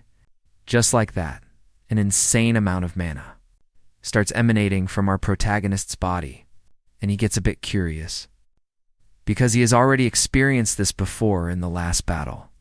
Against the giant skeleton, his magic power temporarily boosted, and when he looks at his reflection in the mirror, he sees how intense he looks. This power is in his room. He gets a bit curious, right? Always curious about this stuff. According to him, this power manifested during the trial of fire. Actually, it was way before that, right? But alright, if he can manage to control that power according to his own will, and if he fuses superheating with Dragonification Awakening, he could create an incredible power, or perhaps a ultimate finishing blow that rivals sixth circle magic. However, there's currently no way for him to do that, right? mostly because it's a power that only surfaces when he is in danger. And because of the mission, he won't be able to train, damn it. And it seems our little dragon got scared, and look, he starts tugging at our protagonist's pants, trying to say something, damn it. Our protagonist isn't paying any attention to him, right? Seeing the little dragon struggling and getting pissed off at our protagonist, he blows fire right into his face. Serves him right. What are you doing? Crazy. And that's when our protagonist notices, right, that maybe the little guy can help him out in some way. 2. I don't know how, but anyway, with that cute little face of his, it goes to show. After our protagonist sits down, he climbs onto our protagonist's head, out of nowhere. And as soon as our protagonist closes his eyes, he starts entering a mental space, meaning the spiritual realm, where he met Pepe. For the first time anyway, according to our protagonist. This is the ideal place for magic training, however. What on earth is he going to fight against their man? And when our protagonist looks back, Pepe is giant, son. Holy crap, dude. But Hay's still cute. As always, right, our protagonist says Hay's grateful for his help, but there are no monsters for him to fight there. How is he going to fight but simply out of nowhere? Multiple monsters start appearing right before them. It looks like he worried over nothing. Then the scene cuts to a bar, where the guys were talking, telling the captain that the cultists have made a move, and another asks if he should go after them then. This guy here, who seems to be the captain, tells everyone to get ready because they are moving out. Look, he asks Jackson, this guy with the stylish big mustache, here to report to the Flame Tower that the situation there has changed. The guy with the stylish mustache just confirms it, right, boy, and tells them to be careful, but the captain tells him not to worry, because a disciple personally trained by Daria is coming. To give support, of course, that's our protagonist, right? So they hit the road 3 days. Later, a guy was saying that the Flame Tower needs to go as fast as possible to Sudra, an urgent report. The scouting team from the Flame Tower has gone missing, boy. Meanwhile, in the city of Sudra, our protagonist is walking around casually. Over there, right, and one of the guys is a bit curious, wondering what a kid is doing in Sudra. According to our protagonist, without teleportation, it would take him quite a long time to reach Sudra. A week, to be exact. Boy, however, due to the image training in Pepe's spiritual realm, where time doesn't flow, it feels like months have passed for our protagonist, bro. But in the end, he successfully achieved dragonification. However, there are a few issues that he needs to resolve. The first problem is the short duration of dragonification, because while fighting monsters in Pepe's mental space, he can only last for 15 seconds with dragonification. The second problem is the recoil effect he feels after using this ability. Just like with superheating, he would be left completely defenseless after using dragonification. But while our protagonist was just strolling around the city, a bald guy stops him, asking if he was lost, and saying that if he asked politely, the bald guy would show him the way. Oh, is that so? Then take this. A while later, the bald guy is completely beaten up, saying that this place, where he is now, is called Yellow Raven. And after he apologizes to our protagonist tells him to get lost.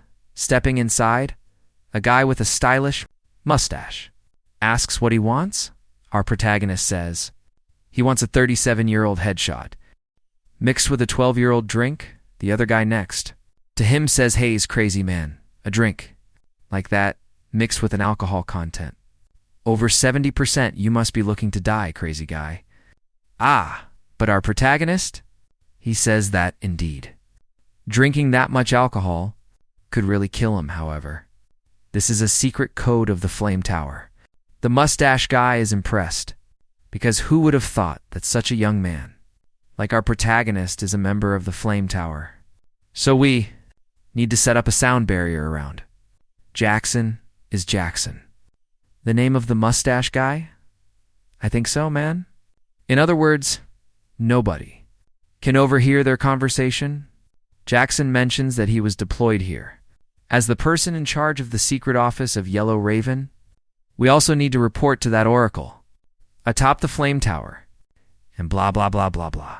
So he heads outside to have a better conversation. Right, bro, then? Jackson was telling our protagonist that the scout team disappeared 3 days ago.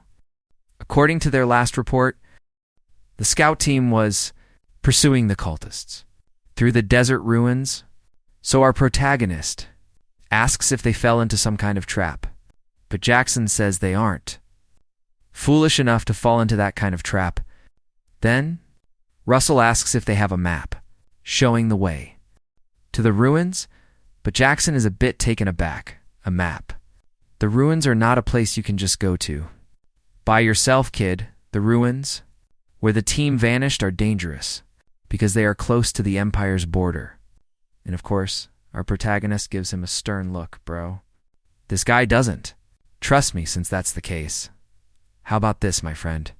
And obviously, after seeing our protagonist in this imposing manner, Jackson completely freezes up. He had heard that our protagonist was at the 4th circle, but seeing him now, he is very close to the 5th circle. And our boy isn't even making an effort to show it right. He can clearly see our protagonist's power. He says he will show him the map. Meanwhile, that necromancer who escaped was telling someone that indeed he came all the way here leaving tracks behind. A mysterious guy. And girls say that he did very well, and they can already catch the scent of the pursuers. Will our protagonist manage to defeat those two there, bro? That's what we're about to find out now, bro. Sometime later, our protagonist was drinking some water. Keeping hydrated, right, bro? Especially because the guy is in the desert, son. Then someone's texting me. Our MC was impressed, because that place is much bigger than he thought. So our MC starts circling the place to see where he's going to enter, especially since there are so many entrances, however. We have a problem, boy, if it were a mission. Simply to find the occultists. Russell could just blow all this crap up and force them to come out. However, he can't do that, because there's a big chance the reconnaissance team has been captured. Really, there's no other way, right, guys? Our MC decides to sneak into the place. And of course, our MC knows that they probably set traps all over the place. In that case, let's go from above, boy.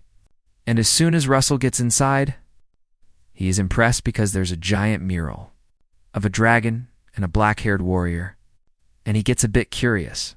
Right, like, what are they fighting against, however? That part is not shown there, but while our MC was distracted there, someone says that he finally showed up then. So the person who was tracking me was you, boy. Thank you so much for coming. You saved me the trouble of having to look for you. As a gesture of gratitude, I will grant you death, Hayes, mocking him. As always, right?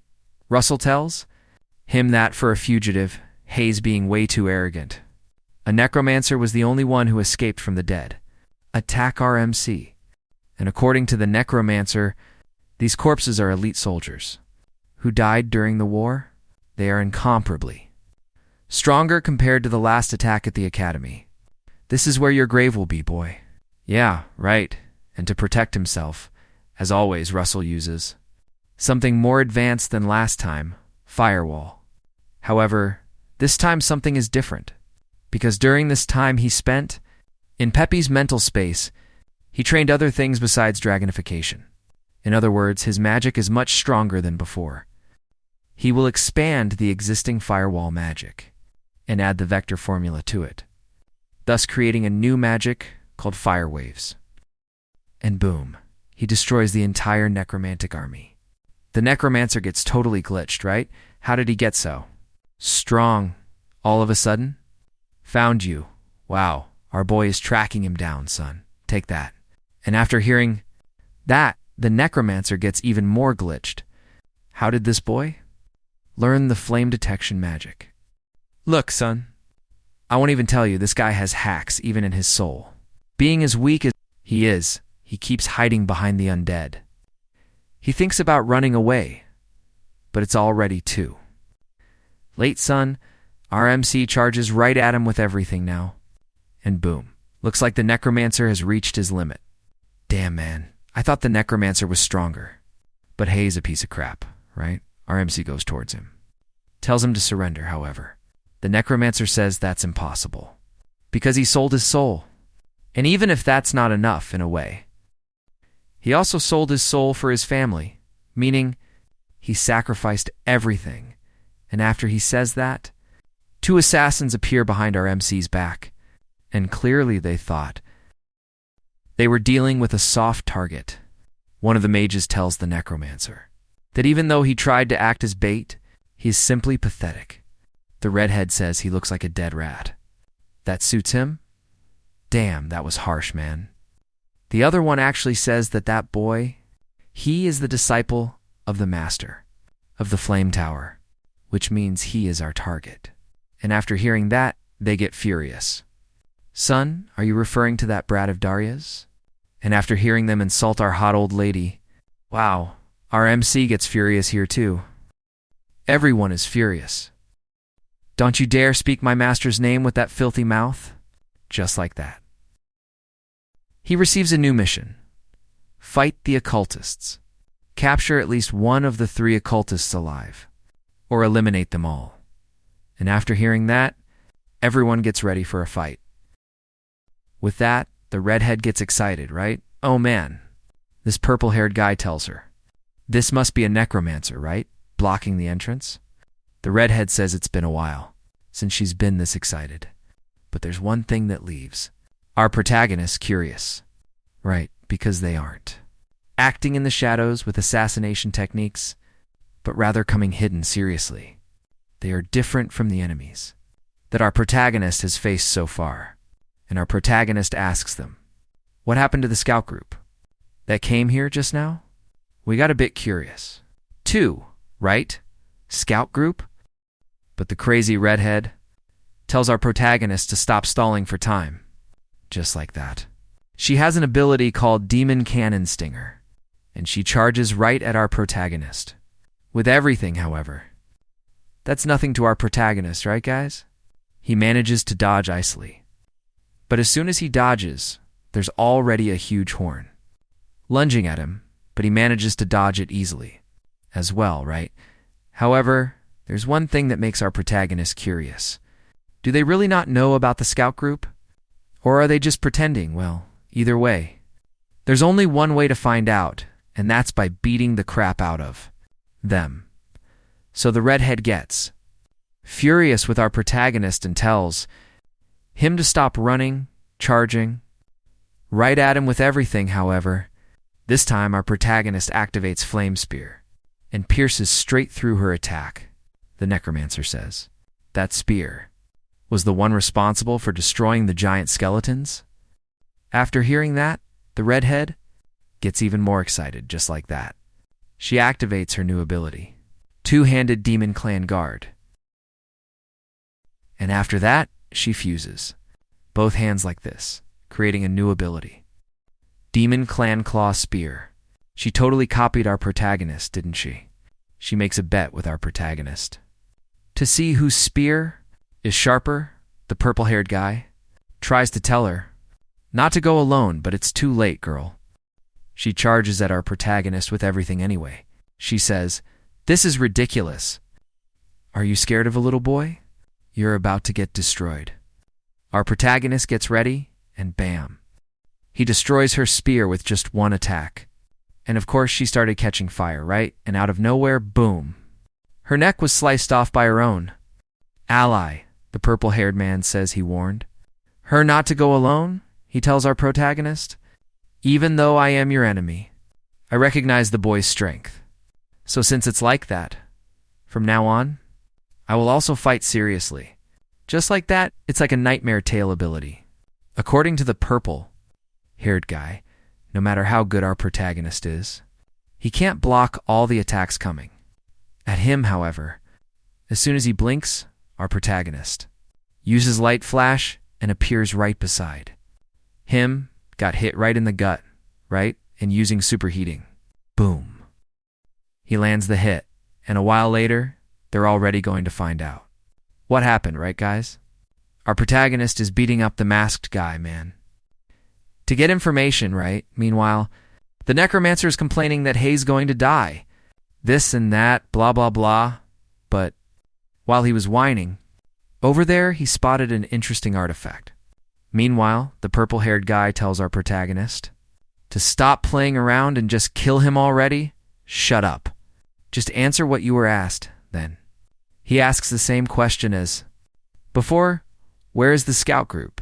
And for some reason, it seems the purple-haired guy really doesn't. No, for a split second, our protagonist lowered his guard. And of course, the purple-haired guy noticed it. Man, just like that. He readies his dagger to attack our protagonist. However, something catches him first. And when he looks at what was happening, obviously, it was the necromancer. Chanting a spell. I offer my life, my existence, even my death, of course. His little sister's mind went blank. Right, he lied about the sacrifice. According to the purple-haired guy, that artifact Hay's using is the heart. Of the hell giants, the lives of others are not. Mine, the existence of others is not mine. Even the death of others is not. Mine, I sacrifice everything. To you, and obviously. The purple-haired guy gets desperate, right? Because he doesn't want to become a sacrifice. But it was already too late, bro. He was gone for good too, guys. And since the redhead girl and the purple-haired guy served as sacrifices, he completed the ritual, guys. Meaning this abomination, and out of nowhere, a giant monster, appears right before our brother. And after this giant monster appeared, clearly, he received a new quest, right? The old quest, which was for him to wipe out the cultists, was updated, and the new quest. All cultists have been eliminated. Destroy the abomination, and for some reason, the monster has a consciousness. That's right, guys. In this case, it's the redhead girl, right? Who has now turned into a monster. And as soon as she looks at her body, she gets furious with our protagonist, bro. How dare you? To turn this monster into a human being, I think until there is nothing left of you. This ability isn't the same as the redheads, but it's no time for him to be thinking about that, bro. Because that magic is coming straight at him with everything. And boom, everything exploded, bro. But of course, our strong guy managed to escape using his spear. And that right there leaves our protagonist furious. Because the monster couldn't even control its own power, and in the end, it ended up digging its own grave, isn't that right? Seriously? That's what our strong guy expected. Man, the monster gets back up. Furious, bro. And as you guys saw in the previous frame, right guys? The black guy ordered the red-headed guy to be sacrificed. And then the purple-haired guy, meaning the monster has the power of both, bro, meaning. What's that? The monster? Thought it had beaten our protagonist. Well, take a fire arrow to the back, you foolish thief. And since I'm on our protagonist's side, guys, the necromancer is inside the monster. Your attacks don't work against me, boy. But it looks like from now on, our protagonist has a problem, right, guys? Because the monster's defense is incredibly high. He needs to think of a solution. However, I don't have time for that, right? And the monster charges at him with everything. Today I will leave here whenever I want, boy, at this moment. For now, our protagonist just needs to buy time. That's it. Even today, you shall wait before my unbeatable power, however, the monster didn't count on one thing.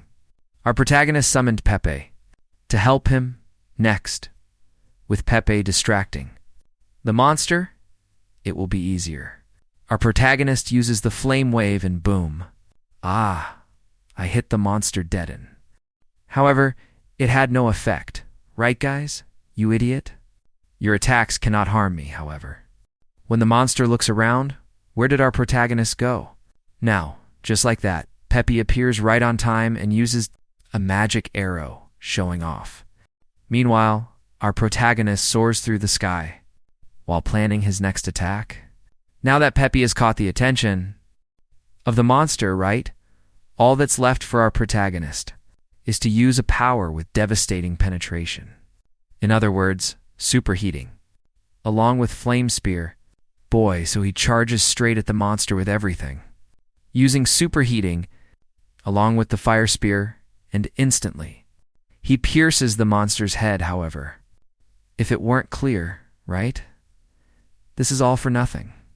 I know, but my true attack isn't over yet. Just like that, he uses the lightning conjuration skill. The giant dragon's hammer fell, and boom, he blows up the monster with everything. Bro. And in the end, he managed to defeat the monster completely. Bro. And of course, he also completed the mission. Right. And after defeating the monster, the boy collapses to the ground. Right. Time to rest. Right. Hay's not made of iron. And out of nowhere, the skull of the necromancer who bit the dust falls near our protagonist and starts talking. Oh, what on earth is this? Raymond. I heard that Daria took in an incredible boy in her later years. Wasn't it you, Raymond? What on earth is this, man? What is he talking about? I wonder if the son will be more interesting than the father. And of course, after hearing that, our MC gets completely pissed off. Who are you? Relax, kid. You will find out sooner or later. And also, how your father was in his final years of life. Ha ha ha. He cut a truly pathetic figure, just like that. The skull crumbles in our MC's hands. Who are you, you son of a... While our MC was grieving, there was someone in the distance, watching him send a report. Meanwhile, at the 12th Desert Regiment of the Imperial Army, 2nd Battalion. This blonde guy here is the battalion commander, Viscount Montemarti. If that's how you pronounce it, right? If not, whatever. He was a bit annoyed because, according to the report, there was a clash between an individual, suspected to be a mage from the Edmund Association, and a cultist, and the result? Obviously fell victim to our MC, right? And judging by the magic power, the mage's level is at the 5th circle or higher. So the blonde guy gets even more annoyed, calling over the information officer. Then he asks the stressed guy, how is it possible that you didn't notice? A mage of this caliber getting so close to our territory, the guy just apologizes, right? But according to him, there was no report of unusual movements from a high-ranking mage. Aved Meunier said it wrong earlier then. The other guy mentioned right there that it's possible he is a new mage, because there is a rumor that the Flame Tower recruited a new, younger member. In other words, our little MC. Right, since he just graduated from the academy. There isn't much information about him, right? According to him. As long as our little MC doesn't approach their border, there is no need to worry. But the blonde guy gets furious with him, because it is estimated that even if our MC is a fresh graduate, he is already above the 5th circle. And that means he could become a significant force for Edmund in the future. In other words, he has no choice but to send that crazy guy. Meanwhile, our boy is on duty, taking a break, but Hay's a bit lost in thought because could it be possible that a cultist killed his father anyway now?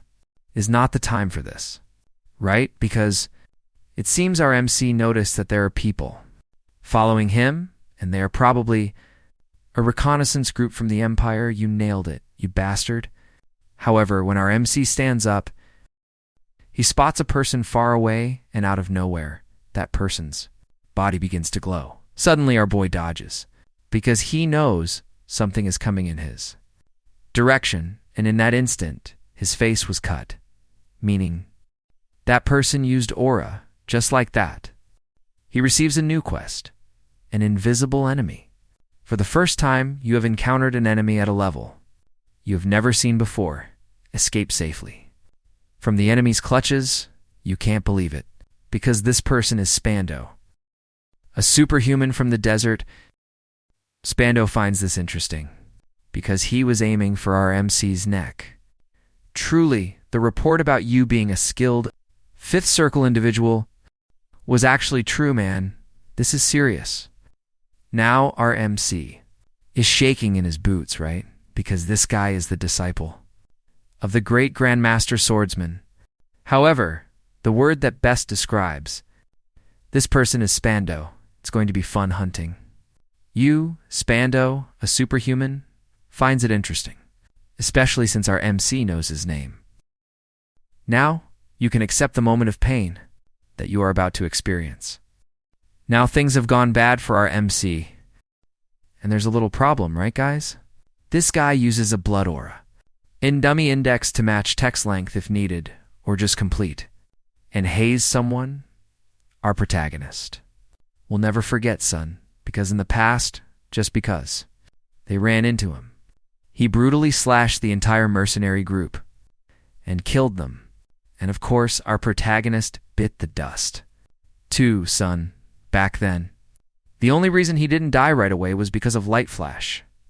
He used it just in time, which saved our protagonist. But even back then, even though it was light flash that had surpassed the limits of an ordinary mage, he was barely able to subdue him, son, in other words. Our protagonist got totally wrecked, coming back to the present. Spando grew tired of the small talk, so he unleashes an attack straight at our protagonist with full force, blood flying everywhere. And obviously our protagonist wasn't going to just stand there, right? So he uses a 5-layered shield, but the shield was shattered, son, however. At the very last second, our protagonist manages to dodge, and after that attack, our protagonist wonders how hell deal with him. Spando remarks that his judgment is good, stacking his shields in multiple layers. Interesting, boy. But the density of your magic power is way too low. Then he hurls multiple attacks toward our protagonist again. And that's when our protagonist realized density. And when the blood slash was almost reaching him, he uses Flame Spear and deflects it, scraping past. Spando was impressed, since he was hiding something useful all this time, but it didn't end there, son. He takes the Flame Spear and wham, hurls it right at Spando. With full force, obviously, Spando was impressed, since the spear's form remained intact, even after he threw it, but clearly, he just uses his blood shield and blocks the spear. Truly, these aspects are what make battles against mages more interesting, however. When the swordsman least expected it, wow. The protagonist appears right behind him, striking hard. But you know how it is, guys. Spando is a renowned swordsman, right? And because of that, it wouldn't be easy to defeat him, boy. So, clearly he dodges, right? Just like that. Like a rat, you even know how to use light flash. Boy, and boom. He slashes at our protagonist with full force, guys, but obviously, our protagonist manages to dodge, using a light flash. Right, but even so, Spando still managed to land a cut. It's been so long since I've had this much fun, clearly. Our protagonist is at a disadvantage, because Spando enhanced his physical abilities by wrapping his body in aura. In other words, it's incomparable to a mage's physical body, which is our protagonist's case. But that's when Spando hits a sore spot and asks if everyone from the Flame Tower is this stubborn? And that's when our protagonist gets a bit curious, asking, what do you mean by that? It's because that group I ran into a few days ago, they didn't give up until the very end. The missing scouting team, it was. Your fault? The plan was to look for the scouts, and our boy originally planned to escape after a brief clash, but this is no time to think about the future. And after seeing this power from our protagonist, Spando gets excited, right? You hid these powers. While facing me, let's see if you can. Hold your ground, while your whole body is torn to pieces. So Spando starts throwing multiple slashes at our protagonist, however, using Dragonification. He pushes through, destroying Spando's attack. Hayes just charging straight at Spando with full force like this. Because I don't know if you guys remember, but he only has 15 seconds to use dragonification, boy. In other words, it's all or nothing. So he takes the fire spear, leaps up, and boom, he strikes Spando with full force. At least that's what he thought. Because Spando appears behind his back and says he doesn't know what little trick he used, but I'm sure it temporarily boosted your powers, and let's go. Their powers clash, and with 9 seconds left, before dragonification runs out, he keeps charging at Spando with everything, however. Spando keeps defending against the divine blade, and there are only 6 seconds left for us. He says that if even this isn't enough, then it's a useless power. Well, it's time to end this, kid. Just like that, he uses his strongest ability, the Cyclone Slash, and charges straight at our protagonist, just like that. The two abilities clash. Spando flies to one side, and our protagonist to the other. And using his brain, our protagonist keeps blasting the ground, and boom, everything explodes. Bro.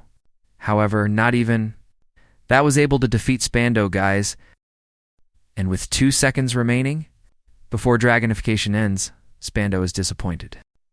Is it over already? But our protagonist still has an ace up his sleeve, right, guys? And with only 1 second left before the ability ends, and placing both of his hands on the ground, he uses a new ability. Liar, Theoretical, Magic, Fusion. Fusion is an ability whose underlying principle our protagonist was already aware of. But since it required 6 theoretical magic, obviously he couldn't use such advanced magic before. A magic that starts from small embers and covers the entire battlefield with magma. In other words, with this ability, our protagonist managed to defeat Spando. Guys, look. Our cute little dragon Pepe saved our protagonist. Right, and as our protagonist was leaving, he saw Spando completely wrecked, bro. Any last words? Spando says, "This is funny, isn't it? They drag you to war in the name of protecting the country. But they don't tell you how to get out of it on this path, kid. You will need to kill over and over again. Because the path of a guardian is indeed a bloody road, therefore, I welcome you to war." And after those fine words, he dies right in front of our boy. Seriously, guys. Until now, this guy Spando. Bro was the best villain we've watched so far because the others are all complete cowards. And of course, after sending Spando to bite the dust, he completed the mission. Meanwhile, the mustache guy, Jackson, was talking to another guy about Spando, the Knight of the Empire. He mentions that probably Spando is after a secret in the desert, and according to the man, there the disappearance of the scouts might also be related to him. He hit the nail on the head, and obviously after hearing this, Jackson is stunned, because if this is really true, the Flame Tower faction is also in danger. Boy, in other words, no matter how skilled our protagonist is against Spando, he probably won't win. But as soon as he says that, who shows up? Guys, the man himself, bro. Our protagonist? Right, he places Spando's sword on the table and says he would like a glass of water. After that, Jackson went to report everything that happened to the Flame Tower scouts. Warrior on a mission, Russell Raymond, defeated the cultists and obviously after that, the news spread throughout Camelot. Not just in Camelot, but the whole world. Boy, Russell Raymond, the last heir of the fallen Raymond family. There was a rumor that he had defeated the abomination, the magical beast of the cultists, and even though the boy is a rookie in the Flame Tower, the rumor was hard to believe. And as soon as our protagonist returns, there are our gorgeous master, Professor Humbert, and Little Bear, waiting for our protagonist. Right there, everyone is in black. Wait, is this a funeral? But anyway, right, our gorgeous master thanks our protagonist for coming back alive while some felt relieved. Others became even more competitive. The old guy is impressed, saying that it's going to be a tough competition, while some were relieved and others were fired up with competitiveness. Meanwhile, some felt hatred and anger. This is Spando's master, Mac High Huggers, whom I'll just call the Red Master because it's a much cooler name, right? He gets super furious, asking if that's all those guys have to say, in this case, regarding Spando's death. While everyone felt different emotions, then it shall be an eye for an eye, a disciple for a disciple. All of them had one thing in common: a strong impression left by Russell Raymond, Daria Snow White. I will get my revenge for this at any cost. A few days later, our MC was talking to our hot old lady about the occultists involved in his father's death. Daria gets a bit curious, because many records were lost during the war, and because of that, it's hard to find out what really happened. Or rather, instead of staying busy, no, it won't be an easy thing, however. We need to be aware of that, right? But one thing is for sure, if we keep pursuing the occultists, the truth will be revealed. Kid. Wow, look at this, guys. Our MC is so reliable. He says that along with the flame tower, he will always be there for her. Then they finally arrived at the Magic Tower Council. But before they enter, Daria tells him that he can leave his doubts and anxieties aside and expand the horizons of his knowledge. Kid, the Magic Tower Council is a society that gathers the masters of the more than 20 towers that exist within Edmund. That's a hard name to say 2 months ago, thanks to the fact that our MC defeated Spando.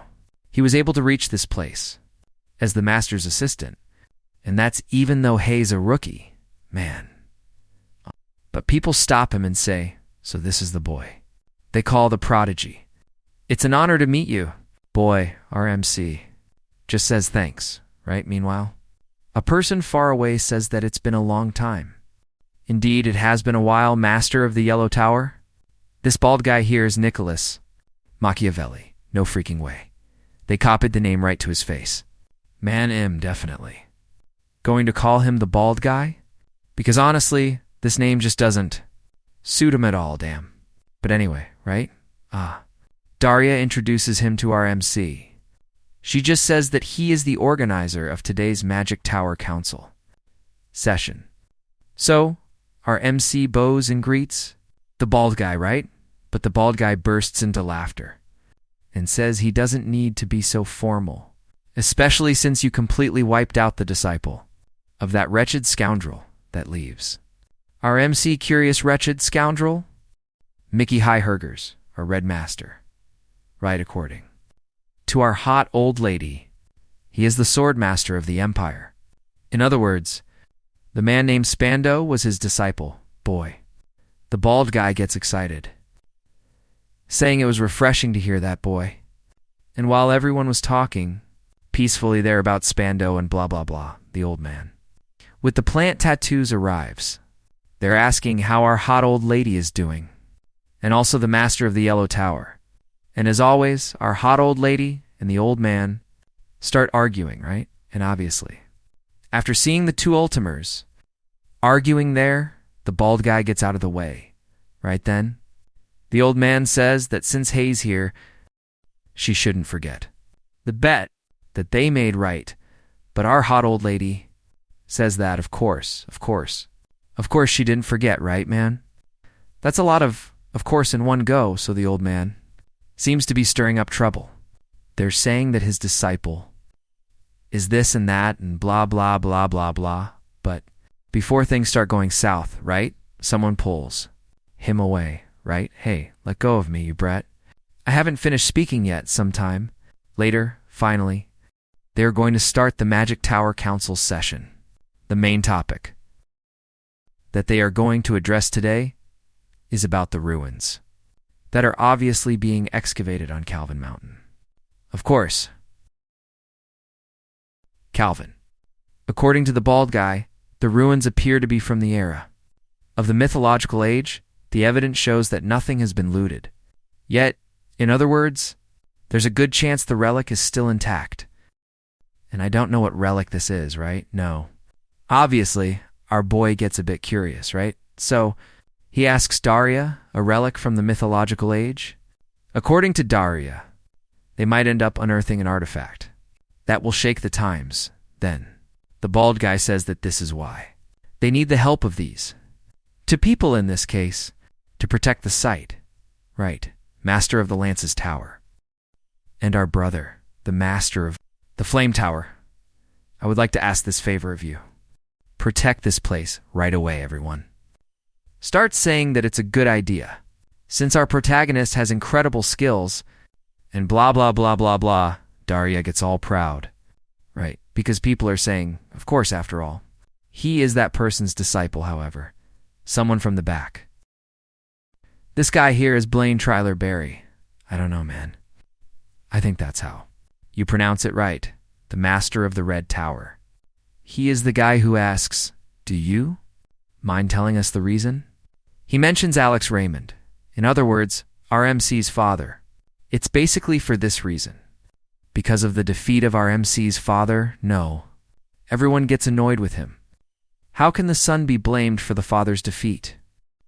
However, even if it cost the lives of most of the soldiers, they left the battle without permission. After hearing this, everyone goes silent, however. Daria says that this is pure speculation. There are no records from that time, however. He says that she is wrong. Because I was there, and I saw him flee with my own eyes. And of course, our protagonist gets a bit curious. Right, his father. Our little MC gets a bit curious. Right, because it's no secret that his father died during the war. But why is that man saying these things? He keeps saying that the Raymond family owes a debt to the kingdom. That must be paid. But how would the young mages feel if we entrusted such an important mission to the Raymond family? If Russell is put in charge of protection, you need to know that the Red Tower will not provide any support. For this expedition, after hearing this, everyone is at a loss for what to do, right? Because leaving the Red Tower out is out of the question. The guy wants to leave him a bit confused. Right, because he stirred up the crowd with just a few words. But that was already normal, right, guys? It was already expected from the Red Tower. To tell you the truth, looking at his past, this was probably obvious to him, Archduke Bismarck. He has the trust of the king's uncle. Who is the man with the most powerful title in the territories? The Archduke and Blaine Tyler Barry. Obviously, after seeing this, the old men get furious because they agree with the old man of the Lance's tower. This makes no sense at all, bro. Clearly, our hot old lady gets furious, right, bro? Telling our protagonist not to move, saying she will take care of it later, however. Our boy says, I would like to ask something. To the master of the Red Tower, can you take responsibility for what you just said, Blaine? Gets a bit curious, responsibility? Russell refers to the responsibility for insulting the Raymond family, but before our MC could say anything else, our hot old lady tells the boy to stop because this is not the time. And trying to rub salt in our MC's wound, right, he speaks as if the honor of a fallen, low-level noble family meant anything. Russell Raymond, be grateful that Daria is your master. If it weren't for that, I would have torn out your tongue and made an example out of you for other arrogant, reckless mages. But while he was rebuking our MC right there, a person from the back, he says that the master is in the Red Tower, but as if he were a royal person. Someone could confuse you with your majesty or the king. After seeing this, everyone gets a bit nervous, because this person who said those things was Princess Kate. I'll just call her Kate. Right, clearly after seeing her Highness, everyone greets her, but it leaves Blaine a bit curious, right? Because why is the princess there, man? But then she says there that she heard everything from the outside. The master of the Red Tower seems to have a point. You've got to be kidding me. Man, is she going to side with this scumbag? Meaning, if someone has a debt, they must pay it. Daria tries to say something, to see if the princess changes her mind, but the princess says that he should give this person the chance to do it regarding this excavation. I order that the Tower of Lances and the Flame Tower act as guards along with the Red Tower. Boy, obviously after seeing this, Blaine gets excited, right? Pointing out to the princess that this is not a matter that can be handled lightly. Then she shouts at the master of the Red Tower, asking who the ultimate owner of this excavation is, clearly. The bald guy says it's Her Highness's voice, meaning everything will happen according to her wishes. Boy, having said that, she turns around and leaves, right? She just leaves our protagonist. A bit curious. Because why did the princess help him? But anyway, right, that's something we'll only find out. Later on, sometime later, already in the carriage, heading home, clearly, Blaine was not thrilled. Right? Saying that this is his chance to cut the Raymond family off at the roots, however. While Hayes returning home peacefully, out of nowhere, the boy felt a presence. And of course, to protect his master, he climbs on top of the carriage to see what it is, right? And from the little shoe, you already know what it is, right, guys? It's our hot old lady, damn it. And of course the kid stood on alert, right? Pointing his sword at our hot old lady kid. If I were you, I'd just lower that sword. Daria is going to kick your butt, however. Before things went south for the kid, right, Blaine tells the boy to lower the weapon. Blaine says that judging by the relationship between the two, it seems she didn't go all the way out there to offer an apology to him. And out of nowhere, our hot old lady says, Alex Raymond. She asks him if he really witnessed the death of our protagonist's father. According to Blaine, he says that he didn't see it exactly. But why do you want to know about that? Daria says that she is trying to get to the bottom of this, and that's why. She went all the way to ask him just to be sure. Right. Oh. Blaine says he can't believe she went that far. Because of this, I can't believe. This were you by any chance close to the deceased Raymond? However, out of nowhere, Daria gets furious, bro, saying that this is a matter that concerns her disciple more precisely. A disciple's matters are also the master's matters. It's a very simple thing. I am simply trying to help. Fix things. In other words, don't get in my way. However, out of nowhere, Blaine changes his mind. He tells the guy to turn the page because there's something he needs to check a day later. Our hot old lady was telling Russell that he will leave tomorrow, however. She asks if he will manage. In a very strange way. So strange. Like that, right? She asks. Him, if what that old man said is bothering him, however. He says no, but deep down, Daria knows that those who hailed him like a deity are suddenly accusing his father of cowardice. That being the case, how could the boy not be affected by all? This relaxed boy, eventually the truth will come to light. I would like you to focus on walking your own path. This leaves the boy a bit curious. Right, because I will walk my own path. After hearing this, he shouts to Daria, telling her to guide his path. Once again, clearly, after hearing this, our gorgeous old lady gets excited, but of course it won't be an easy path, right? However, this path must be walked alone. Yes, a child will step out of their parent's shadow.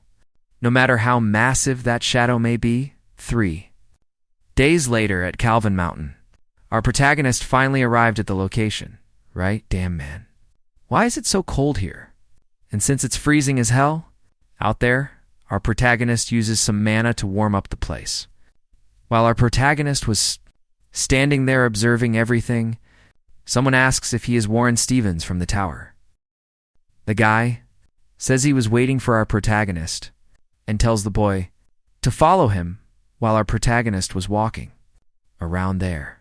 He notices that the yellow tower from the Royal Path, the yellow tower of Everhall, and the yellow tower of Yashos. In other words, all the experts in Earth-type magic are gathered there. Then the guy asks our protagonist, If the scale isn't impressive, everything that our protagonist is seeing was made from magic crystals. The boy is impressed because they really look like mirrors. The guy says yes. And that's why they are called the ruins of time, the mirror temple. A while later, a guy introduces himself to the boy. This is the Spider-Man of the Yellow Tower. The guy in charge of the expedition, he just needs to introduce himself. They're saying that he is Orson Reynolds from Yi, the Flame Tower, and blah blah blah blah. However, one can't help but be impressed because this guy standing in front of him is highly skilled. Someone who rose from being an ordinary person to an elder of the Yellow Tower on the royal path, and also he is the archaeologist and adventurer who has discovered the most ruins in the entire kingdom. In other words, the guy is a god. Our protagonist can clear up some doubts that are on his mind, right?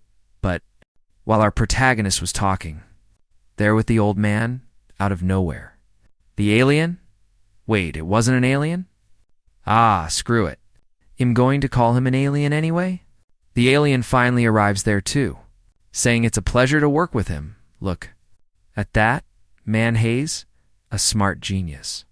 Huh, he knows it's a trap, right? Well, I wanted to protect the relic from the age of the gods. So besides saying that now, Hayes the guardian from the Red Tower.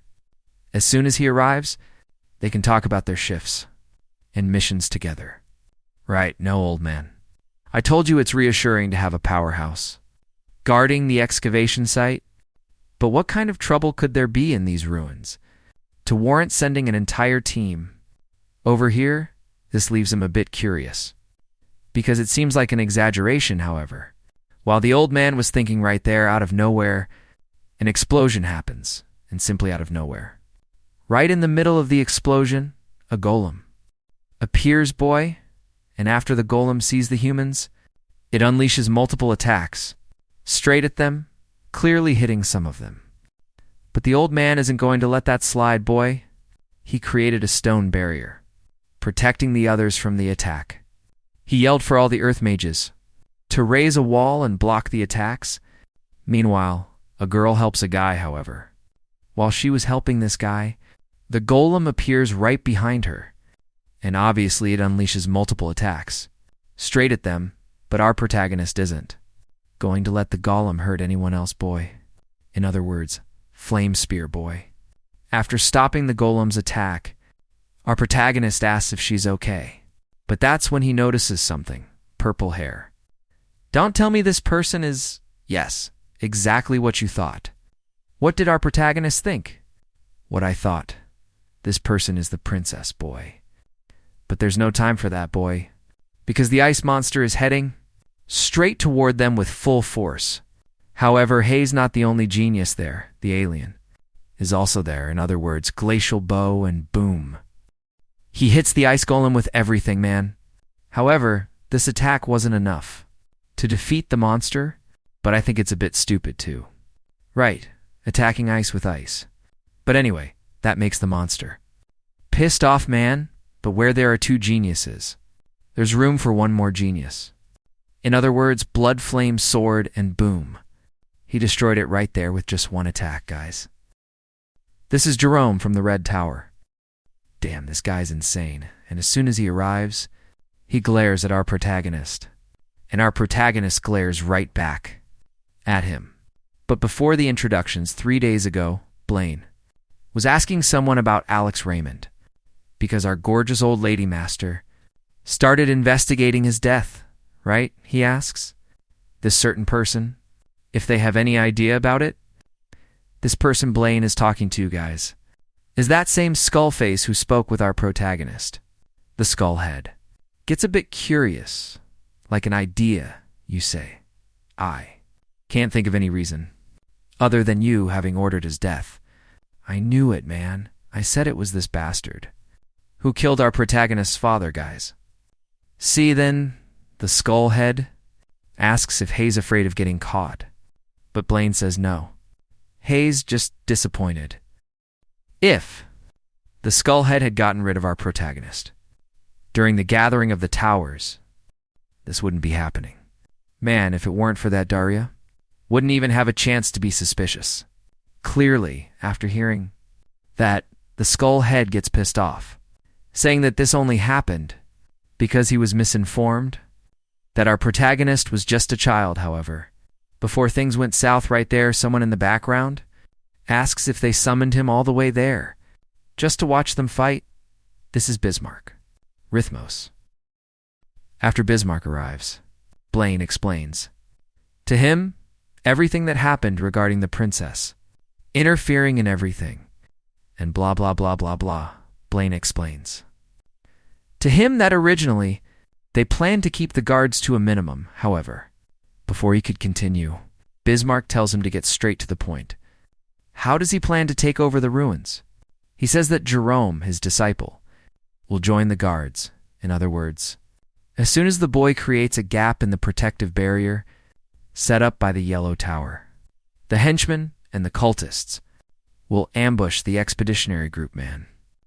Bismarck gets a bit curious, because as they know, for their plan to be successful, they will have to subjugate the masters who protect the current king, and to cut off the support from those masters. They need that artifact from the ruins. In that case, don't. You think we could use a little insurance? But returning to our protagonist, the princess, is right here over in the corner.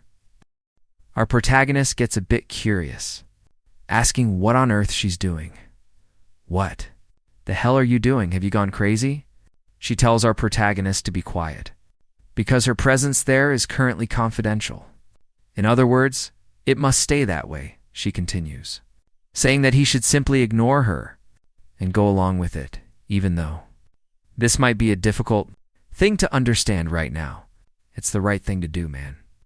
Our protagonist tells her that she must be really attached to the ruins, because if it were him, he would also be disappointed if he didn't check them out personally. Or he tells her that she doesn't need to worry about anything, because he won't say a word to anyone, according to Kate, the princess. His Majesty the King and everyone else are going crazy, trying to keep me quiet. But you don't seem very worried. About me, Russell says that it was just for a moment, but he saw the princess's monstrous aura. In other words, I don't think I need to worry, right? Are you crazy? Are you calling me a monster? Anyway, after flicking our MC's head, she takes off. Finally someone with a decent character. What a waste, man. I should have asked for a dragon's heart. In exchange for my silence, sometime later, our MC finally arrives and apologizes for being late.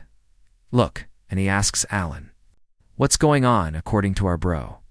Alanor, whatever his name is, man, that thing they are trying to destroy is a barrier called a spatial rupture. In other words, spells don't work on this barrier, man. And even after trying over and over again to destroy this barrier, they couldn't do it, and obviously that leaves the old man furious. But while our MC and Alan they're watching them try to destroy the barrier. Jerome says that he needs to send a report to the Archduke. Hay is a total scumbag, right? A while later, Alan says, there's a way to break the barrier, meaning with a relic from the Age of Gods that is currently in the possession of the Lightning Tower. But according to the old man, it's impossible for them to lend a relic that precious so easily. But Alan says that's exactly why. He plans to go in person. And clearly after hearing this, the old man got all excited, saying he wants a representative from the Yellow Tower and promises to return the favor. And blah, blah, blah, blah. After saying that to the old man, he apologizes to our MC and to Jerome, because Hay's going to have to leave, right? And that scumbag Jerome. After he leaves, Hay's already planning everything, right? Because since our bro, Alan won't be there. There will only be one war mage left. There. And since Alan won't be there anymore, right? Our MC was about to tell Jerome that Head liked to discuss the night watch rotation. However, I think our MC was about to say something. But Jerome says, hell go first, boy, right there, man. Another target for our MC to completely destroy. After making that crazy face, right there he turns around and takes off, boy. Our MC gets a bit curious. Didn't he have a kind of sinister smile, man? But anyway, right a while later, while two guys were standing guard, completely out of nowhere, some masked guys appear right in front of them. And obviously, they tell the masked guys to freeze, because this is the jurisdiction of the Yellow Tower, boy. However, before they could even try to do anything, they got wiped out. Boy, obviously, it was because of that scumbag Jerome. Right, that idiot, after being a total traitor? And slaughtering the guards there, right? He opened the way for those guys. Moreover, according to the guy with the black mask, here, it seems Hayes their leader, right? Since Alan is already far away, today's going to be a massacre. Boy, he says that the smell of corpses, groaning is delightful. Yikes. Jerome says that if Hayes not mistaken, they simply have to take the prince hostage, right? The man with the black mask asks, what should we do with the prodigy of the flame tower? Meaning our MC, right? That's simple. Kill him. I won't tolerate any mistakes like last time. You complain too much. For a mere bystander, my friend, however. Before things get worse there, right? The one with the mask says that they are on the same side, right? Why are you guys fighting, you idiots? Here is Lord Blaine's beloved illegitimate child. And obviously, after hearing that, Jerome gets super furious, son. So he charges right at the masked man with everything. However, it wouldn't be that easy to defeat this guy, right, son? Relax, boy, can't I? Even make a little joke. Open up your heart a bit, just like these guys. So, he tells the boy that he doesn't know if that will happen or not, but if things go wrong, don't. Forget that object that the Archduke gave you. And for us to find out what kind of object, that is, we have to go back a few days earlier, boy. While Blaine was telling him to remember that after the mission ends, he will become a ghost until the day the Archduke ascends the throne. Therefore, there must be absolutely no survivors. Returning from the expedition, boy, but clearly the boy is a bit hesitant because what if the master gets worse? Will everything really be fine if he uses that medicine that the Archduke gave him? So, Blaine asks the boy, if he doesn't want him to recognize him, I will simply believe that you will not fail, no matter the cost. Returning to the present day, Jerome was setting fire to everything, bro. Because according to him, he must become a ghost, spreading terror and despair. But meanwhile, our protagonist is asking the old man about a dragon, and this is the dragon that our protagonist is talking about, right, guys? It's that dragon he saw in the mural while he was facing the cultists back then, but the old man tells him that not even he can give a direct answer about that. But he mentions a creature worthy of attention as an analogy, in other words, the divine dragon king. Apparently our guy is a bit curious, right? Divine dragon. So, he asks the old man if a creature like that really exists, right? However, that's something not even the old man knows for sure, because since there aren't enough historical records, he doesn't know enough about this creature, right? So, why would you tell the guy, however, according to history, they created someone capable of fighting against any evil? But while the old man and our boy were talking, they're peacefully out of nowhere. Our little dragon Peppy summons himself. Our protagonist gets a bit curious, like, why did he summon himself, man? However, his curiosity didn't last long because simply out of nowhere, an undead appears right there, bro, and boom. The creature self-destructed, bro. Meanwhile, at a certain location, in the camp, there are some mages. Trying to stop that armored guy, however, their attacks have no effect. On him, bro, how pathetic. And they were getting curious, right? Because how is this brute still standing after receiving all this damage? What damage, bro? You're going crazy, but not giving much time to the mages with just one swing of his axe. Bam! He completely destroys the mages. Bro. While the armored guy is committing a massacre, boy, the masked guy is walking around there peacefully, right? Until out of nowhere, two mages try to ambush him from the front. But that's nothing to him, right? Because, as you guys saw before, he can create portals. In other words, he created a portal, redirecting an attack back at the mages, and they died. Where is that old man, Humbert? Returning to our protagonist, the old man was furious. How dare these lunatics ambush me like this? Our boy got a bit curious. Right, because there's only one group that uses the undead. In other words, the cultists, so he turns to the old man. Apologizes. Because there's someone important he must protect. After that, he takes off. Right. What do you mean there's someone? More important than me, of course there is, old man. Our princess Kate. Speaking of our girl, Kate, she is fighting against several. Undead to protect some cowards. There, right? Yeah, man. These guys don't know how to protect themselves. Look at that. While they were fleeing, that armored guy appears in front of them. He appears out of nowhere. Damn it. It's impossible. I can't catch a break. But seeing this, Kate charges at him with everything. Because according to her, she needs to end this with just one blow. Boy, she charges at the armored man with everything, however. It looks like it didn't go very well. Look who it is, if at least you were more prepared. Maybe you could cut me, girl. Take off that armor there and let's see. If she doesn't cut you, you jerk, take it off. Take it off. Take it off. I won't be able to hold on much longer, but being Princess Kate Rithmos, she cannot give up there. Boy, in other words, she must protect her people, however. When Kate charges at the armored man with everything, our protagonist arrives in the arena. Rushing at the knight with everything. Everything is fine, of course. We are worried about our dear Kate. You didn't even ask if she's okay, right, protagonist? I mean, even for someone from the supply group. Are you crazy? What a weird way to address someone. Well, how am I supposed to call you then? The wielder of the flame spear. So you're the flame deity. Ah, our protagonist tells her.